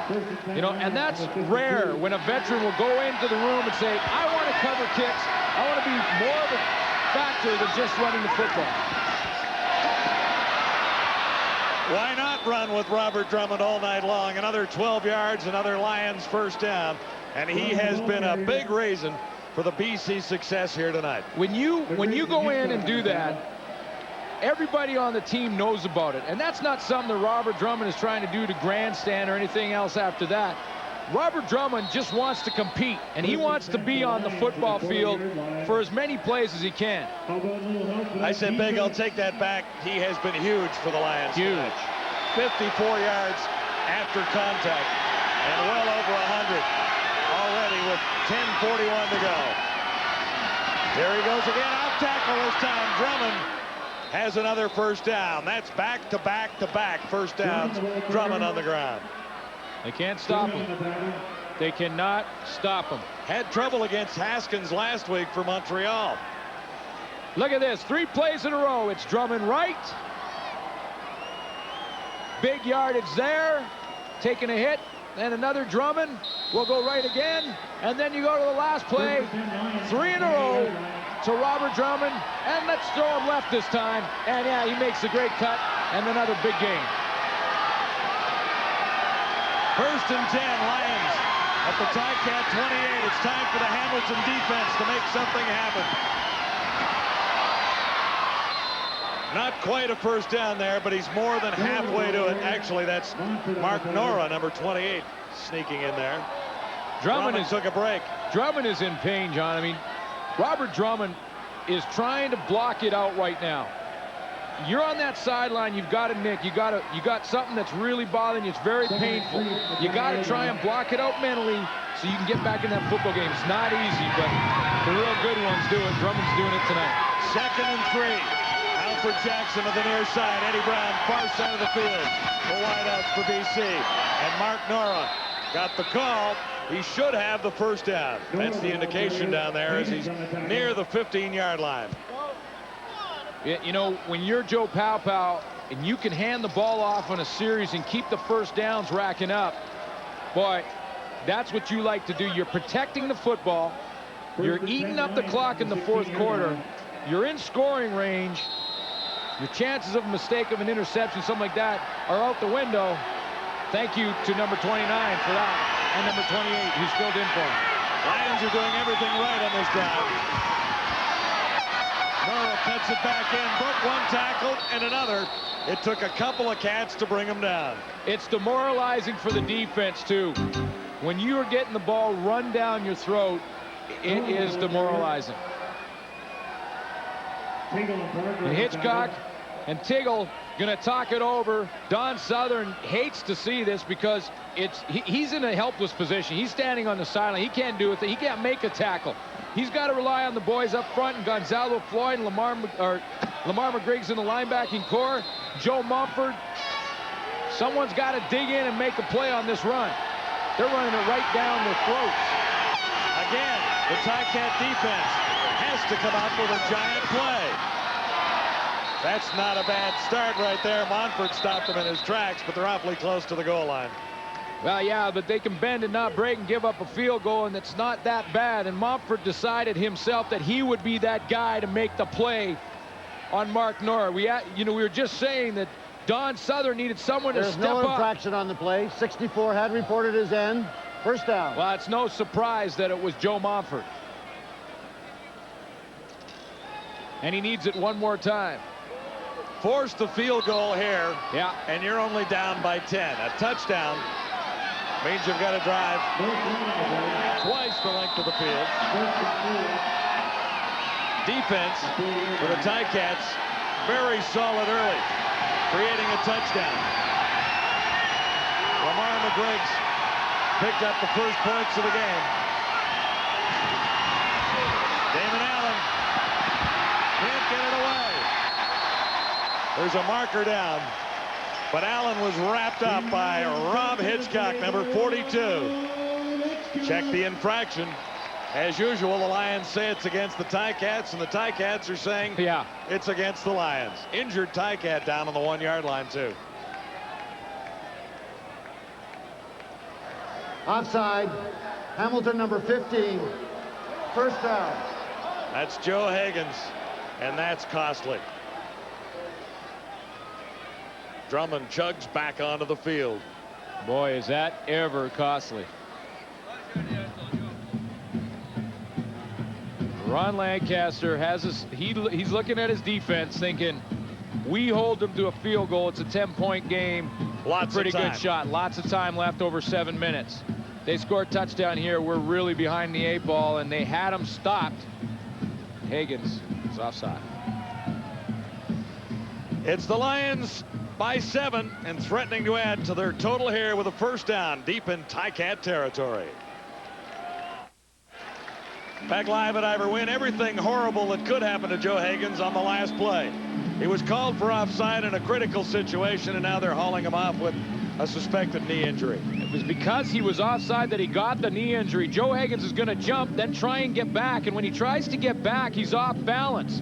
See, there's the jump. Now he's off balance when he's getting back, and then Mo Eluanibi grabs him, throws him into the pile, and he gets rolled on, and they were looking at that knee, and you saw him go off in the cart. So that's a huge loss for Don Southern, and now first down for the Lions. How do you stop the Lions? They've got 3 cracks at it from the 2-yard line, and Drummond in the backfield. He didn't make it that time, or at least the signal isn't there. Now the Ticats say there's a loose ball, but they won't give Gonzalo Floyd credit with a fumble recovery. Rob Hitchcock got in on the play again. He was the guy who caught Damon Allen on the Joe Higgins offside call. So Rob Hitchcock's moved up onto the line and is now trying to help out in run support. 18,875 at Ivor Wynn tonight. There should be more. This is a great ball game. Second crack at it from the 1 this time. Drummond has the touchdown.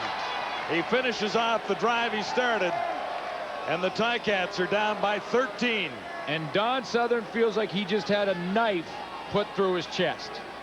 And right on the side of that knife was number 29 carved right into it, because Robert Drummond and Mark Nora ran wild through his defense on that drive in a crucial situation with 6 minutes left in the game, and they couldn't stop him.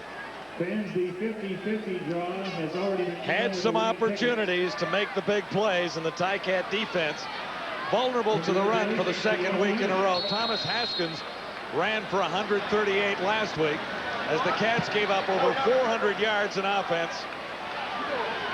And tonight, Robert Drummond is running wild. Mark Nora's chipped in with a few big runs, too. He sure has. Lou Pasaglia makes it a 14-point lead. So the Ticats fall 2 touchdowns behind the BC Lions with 5:45 to play in the final quarter. It's the CFL Live from Hamilton. Closed captioning of this program is brought to you by Gibson's finest 12-year-old Canadian whiskey. Here's your scoring drive with the Lions on top by 14 in the 4th quarter. 8 plays to cover 66 yards, 6:24 off the clock, and Drummond did a lot, including carry it the final yard. Yeah, he carried it in the end zone, finished off the drive, and it was all Drummond. A little bit of Nora mixed in. The run game has worked well for the Lions, and that's why the Ticats are down by 2 touchdowns. Curtis Jackson out to the 45, so McManus has good field position. Antonio Armstrong back on the roster for the BC Lions on special teams tonight, and he wanted to say a special hello to his wife, Dawn. And, of course, we give Dawn our best wishes and hope for a speedy recovery. Dawn, who was 7 months pregnant, was rushed to the hospital recently with a kidney problem. She's apparently stable, and we hope a speedy recovery for Dawn. And Antonio Armstrong says a special hello. Ticats need some big plays from key guys. First down for McManus. Morreale's first catch of the ball game. He's one of the guys. And McManus hasn't looked his way until right now. Morreale had the dropsies last week. A couple slipped through. Not great numbers for Mike Morreale when you consider the season he had last year. Now, he has been hurt throughout the season, but the inside receivers are the key for Danny McManus. They've been quiet tonight. How about Flutie now with just one catch for 2 yards? There you go. Overdue. Well, that'll be a first down. And they're having a few words down there. Well, I'm surprised Carl Coulter didn't get called for a late hit on Paul Lacoste. Flutie finally gets involved in the offense, and Carl Coulter was cruising down there and ran right over Paul Lacoste. Second catch of the night for Flutie. How about Amerson now? Just 2 catches for 22. Now back to Flutie. There's the first down. He's inside the 30. That's more like it for the Ticat defense. Yeah, now they're getting back on track, and they got to do it in a hurry. They still have plenty of time with over 4 minutes. Time to score more than twice. They can score 3 times, but Darren Flutie is finally becoming part of this offense, and I think Danny McManus from the get-go is looking for number 82. That's the kind of magic they had a year ago. Flutie over 10,000 yards. Only the 6th receiver in the CFL to get that far. There he is. Oh! He had it. Had the opportunity to make the biggest play of the game for the Ticats and couldn't quite squeeze it. But don't discount the effort on this one. No, not the effort. And the throw by Danny McManus is on the money. He didn't have much room. Raphael Robinson breaking from the outside. Derek Lewis underneath. Just over the fingertips, and you know what? Darren Flutie comes up with that catch more than he doesn't. Good point. 2nd and 10 Ticats, down by 2 touchdowns. They really have to get one here on this drive. Morreale, tightly covered, and it wasn't there for him that time. This is what Ron Lancaster had concerns about with this offense. He said, you know, last year we made big catches in key situations in football games. You think back to last year, Mike Morreale's catch against the Saskatchewan Roughriders. He got labeled by Mario Smith, came up with a big first down, and that kept him going and clinched first place for. He said, we're not making those kind of plays this year. When we need to, when it's on the line, we've dropped them. Ticats need 2 touchdowns. They've got lots of time on the clock, but this is 3rd and 10. McManus goes for it here, draws a flag, has a target, has a first down. It's inside the 15 as Andrew Grigg came up with a super catch. Or at least a catch at a critical time that was right on the money. He just had to squeeze it, really. He really did, and Danny McManus in this drive is doing his job. He's put a couple on the money, and he's had 2 dropped in the drive. He went back to Andrew Grigg. He found the handle finally. Offside, BC number 91, decline, first down. And it'll count because the penalty against the BC Lions. So McManus has been right on the money in the drive. He's had 2 drops, but he's got it, kept it alive with Andrew Grigg. Last week, McManus 18 of 43, 228 yards, 2 TDs, but that's just 41% passing completion percentage for McManus. Lancaster said there were 5, maybe 6 drop passes by the Ticats last week. So now it's time to squeeze the football, right? Stick a fork in the pigskin. The drive continues, 1st and 10, McManus time. That one is tipped and bounces harmlessly to the turf at the 20-yard line. Antonio Armstrong got a hand on it. Well, we talked about the dropsies, and look at the Ticats numbers are adding up again. There's 2 for Flutie. 1 3 for more. Amerson. Yeah. And 1 for Morreale and Williams as well. Time to hang on to the ball. The 3-minute warning is up at Ivor Wynn in Hamilton. James Duthie back at TSN Football Control. One other game going on tonight. Mark McLaughlin has a 40-yard field goal. Stamps lead the Bombers 3-0 in the first quarter. If BC wins, Calgary has to win to keep pace in the West. Ron Lancaster has been in this situation before. He needs 2 touchdowns for the tie and has 3 minutes on the clock, 2:59 to be exact. John, there's 3 minutes left, so if they can score quickly in Hamilton here, Then they're going to kick off the ball deep, I would imagine. Not going to try for the onside. If you can score right away, still have over 2 minutes left, that's time to kick it off deep. Hold the BC offense if they can. Have them punt it back to you and get one more chance to tie. On the 15, this is 2nd and 10 Ticats. McManus shotgun. Time to throw, and it goes way deep. It sailed away right through the end zone.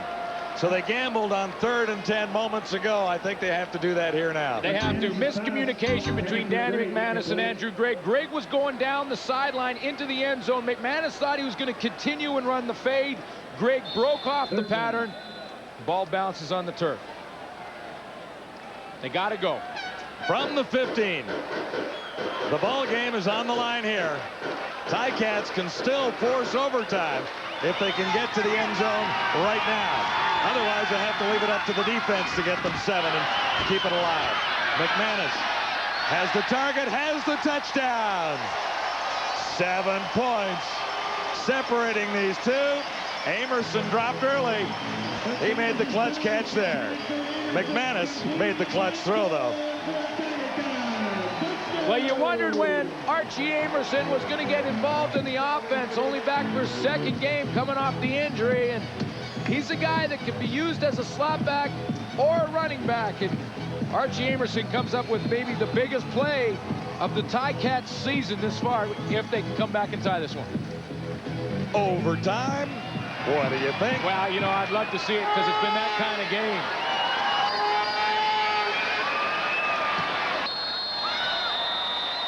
A 7-point game, and overtime is a possibility, but these Tiger Cats need another touchdown to get there. Raphael Robinson plays to the field side of the middle. Number 22 can't get back to the corner rope by number 9, Archie Amerson. It was a zone coverage down there, and they're into the field by the BC Lions. Archie Amerson breaks to the outside, and because Raphael Robinson had turned his hips to the inside, he couldn't come back in time. Danny McManus reads it, takes advantage of it on a big, huge 3rd down gamble. Don Lindsay's talking to Raphael Robinson about it right now. He said, don't flip your hips over there. Stay square in the middle of the field. That way you can read McManus and break both sides. 2 3rd down gambles on that drive. Both 3rd and 10. The Ticats aren't going about this the easy way. 9 plays, 65 yards, time of 3:10. Amerson with a 15-yard catch, and the gambles we talked about. Yeah, big 3rd down gambles pay off, and now we got some more football to play with 2:35. Hamilton defense, they got to come out now. They got the emotional lift. They're back in this game. They can taste the comeback. Now they got to come up and stop drumming. Here's a problem for Hamilton. They've got Cody Ledbetter in the kicking role because Osbaldiston has an injury. He gets a good hop, though. Harris is surrounded, and he's out to the 33-yard line. So the Ticat defense has to get it back. Hamilton needs a touchdown to tie, and the BC Lions have the ball. Yeah, that's Paul Osbaldiston with that quad injury, not able to kick off. But before we go any further, buddy, I gotta say congratulations, Grandpa. I heard today the great news. Lisa, 8 pounds, 3 ounces. 3 ounces. I'm having a pretty good day. I'm kind of hoping for overtime. But he was born today. Garner Chase Spaljeric. He's watching his first CFL game. All tonight. right. We got the fan. We got a CFL fan out there. I love it. Congratulations to Lisa. Everybody's healthy and happy. I think it's great, Grandpa. Thank you very much. And I just have to add one thing. Garner Chase was born on his great-grandmother's birthday. Okay. So hi to Bellstar Vickers out there in Vancouver. All right. Happy birthday, sweetheart. You've got a great grandson born on your day. Beautiful. Well, you know what? These coaches are concerned about something else right now. It's a big game and a big finish. 2nd and long now. And all those guys can do is sit and watch. This is the biggest play of the game for the Ticat defense. Right here, right now. Allen threads the needle, has the 1st down on 2nd and 7. The play is made by the offensive line, John, no question about it. Because Damon Allen had time to have a coffee back there. That was, give that one on a huge play to those 5 right there. Offensive line, Damon Allen back there. He can't find his initial target. Can't get, look at the help on Mumford. He can't get up. Look at the throwing lane. That's offensive line first down. A minute 51 to go in the final quarter. Ticats down by a touchdown. Damon Allen keeps it on the ground, and the Ticats stuff the run that time. Well, they're doing their job on first down. Doing their job on first down. They're getting them in second and long, and that's what Ron Lancaster needs. Second and long from his defense. And okay, one more down, boys. Stop them. You know Damon Allen has to throw the football. Pin your ears back. Get some pressure on him. Let's make a play. Get him to punt us the football and give our offense one crack to tie this baby up. Second and 9. 1:28 to go. Again, the biggest play of the night for the Ticat defense. And I thought that skipped to Jimmy Cunningham. In fact, it did. Yeah, it did. Oh, boy. We got to finish. We're going to have a finish. We've had a ball game from start to finish tonight. He got what he needed. He got to stop defensively. Greg Mons wanted to burn up the clock, move the football down the field, and get out of here with the win. But now he's going to have to rely on his defense. Luke Bisaglia back at his 32. Ticats could use a big run here. Louis sails one. Urocious Parker, no yards. Well, it was close. I thought he might have fumbled the football. They threw a flag. Brent Anderson has the ball in his hands right now, but there was a flag down. No yards. BC number 50. First down. So that negates any fumble opportunity for the Lions. And it gives the Ticats a little field position tomorrow night. Adidas Friday Night Football from Taylor Field. CFL Extra, a little extra fun tomorrow on Friday night. Find a special channel in your area by checking into the TSN website, www.tsn.ca/CFL Extra. And you get a little extra tomorrow night. So look for the channel in your area and check in with us to find out where it might be. McManus, far side, tight coverage, draws a flag, 1:07 to go. No doubt about the interference there. I think the hit was a bit early. The hit was early, and the flags came down immediately. No indecision by the officials on the sideline. That one is interference, and it'll move the sticks. 1:07 on the clock. A touchdown separating the Lions and the Tiger Cats. Forward pass interference. BC number 2. First down. Oh, they like that in Hamilton. That's Eric Carter, who left town. Well, Eric Carter was complaining because he kind of got picked on the play and was fighting through the pick to make the knockdown, even though he was a bit early, and it was a good call by the official.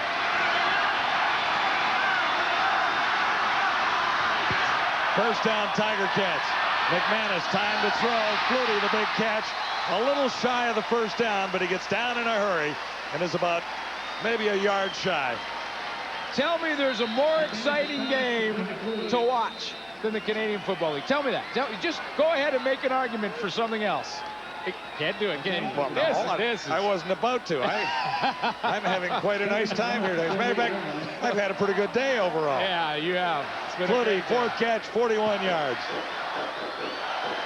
And he's a yard shy of the first down.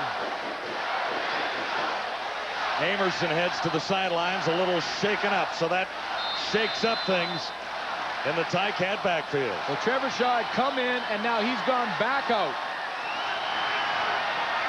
Second and a long yard. And Ronald Williams should have the first down with 48 seconds on the clock. Now Trevor Shaw will come back into the football game with Archie Amerson. Gets hit by Benefield on the play and hurts his knee. That's where he's on the sideline. There's Archie Amerson, Benefield right there. Now here's what happens on the play and why Archie Amerson is out. Gets the jam there, gets turned around. He's on the sideline. Curtis Jackson and Trevor Shaw in the game at this point. They're playing with all the receivers now. A couple of inexperienced receivers there. McManus on first down. Had to look to the far side. It's picked off. Intercepted. Intended for Flutie. And way back in coverage is Keith Franklin, number 99. Oh, my. That is a So it's over for the Ticats. No, but Keith Franklin in coverage on Darren Flutie. That is the ball that Danny McManus has to throw. I mean, McManus has to go to that matchup. He sees Darren Flutie running on Keith Franklin, the linebacker. He's got to go to that throw. And Franklin makes a great play. Oh, well, he beats Darren Flutie back to the football. That is a huge play. Look at the coverage over here. Yeah, he had nothing to the right. Great jam by Dale Joseph on the out. You see Roger Harper all over Trevor Shaw. No way he could throw it in there. Had to go back to the backside. But when he saw Darren Flutie on Keith Franklin, he knew he wanted to go there. Franklin comes up with a huge one. The linebacker slides back with Flutie, and that'll do it for the Ticats in this one. What a play. He'll keep that ball, and he should. In just his second game as a BC Lion. Week 1, 5 tackles and a sack. Week 2, Franklin comes up with the interception that makes it a miserable night for Danny McManus. Well, you see how he looks to his right. We showed you the coverage that was over there. So now he comes back, and then he sees Darren Flutie wide. He's open on Keith Franklin, and then Keith Franklin, with his athletic ability, beats Flutie to the football. He cannot believe it.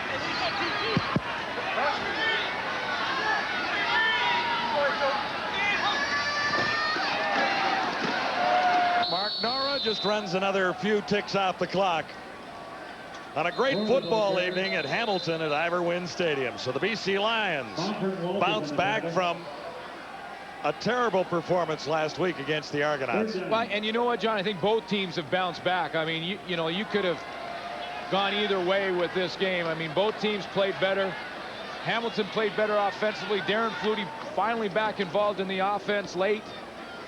But you're right, the BC Lions come up with the big play when they need it. That's why they win the game. You know, though, Glenn, the Ticats waited a little bit long to get a few things going, like finding the targets Flutie and Morielli, not until the last stages and their last ditch effort to get back into the game. They're down by 2 touchdowns, and they finally find their 2 inside receivers. Finally get back to him, and defensively they had trouble stopping Robert Drummond all game long. Do you want to give him the game ball for Adidas tonight? Yeah, I think you pretty much have to. And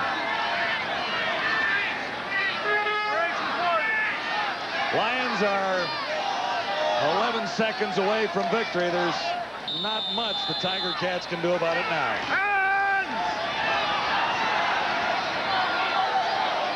6 seconds, 5.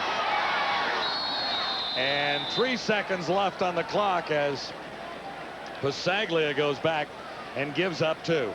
The game ball to Robert Drummond, 156 yards rushing and 1 touchdown. It was a tough night to stop this guy. Robert Drummond got about 60, 70 of those yards with a really sore ankle. Played hurt, played on the special teams, and gets the Adidas game ball. Well deserved. And he'll probably go out tonight and thank all his buddies up front. 57 yards for Robert Drummond after first contact. So he doesn't have to thank them for all of those yards because he made 57 all by himself. On his own. But that contact was usually in the secondary. It was close at the half, about as close as you could get. BC 10-14, Hamilton 10-14. That makes 24, right? 24-24, 48 points first half. It took the Tiger Cats a little too long to respond to touchdowns in the 3rd quarter and the 4th quarter by the Lions. Well, you got to tune in tomorrow night because a big game. You talk about must-win games. Saskatchewan Roughriders have a must-win game tomorrow night. Heat is on in Saskatchewan. Riders out to a 1-5 start. McManus, one last chance at it. The Hail Mary pass. Jump ball. It's on the turf at the 22-yard line. And there are zeros on the clock. Give it the credit, I should say, to Greg Mons, who's done a wonderful job for the BC Lions. We enjoyed being with him yesterday and before the game today. Nice work. Full congratulations for Greg Mons, and the Hamilton Ticats played pretty well in a losing effort. But McManus is a touchdown shy. Well, not quite a touchdown. He's 5 shy on home turf tonight. The Whitnauer Tiger Cats player of the CFL Live on TSN is brought to you by Castrol GTX Drive Hard. And by Molson Canadian. Here's where we get Canadian. James Duthie back at TSN Football Control. The other game tonight, Calgary has a touchdown. Marvin Coleman brings back a punt, 60 yards. The Stamps trying to improve to 5-2 and tie BC for first in the West. They lead Winnipeg 10-0. We're back at you tomorrow night on Adidas Friday Night Football. Neil on Green and the Eskimos taking on the Saskatchewan Roughriders. And don't forget, check out for specially designated channels in your area. You're going to get CFL Extra, all those wacky things going on the screen while the game is on. Check out our website for more information. Don't forget, a half an hour from now, Gino and Dutch have the desk, the full baseball race, and the full football story. Up next, Off the Record with Michael Landsberg, one of his guests, Argos QB/DB, Adrian Smith. 38-33 is your final. BC first in the West and undefeated on the road.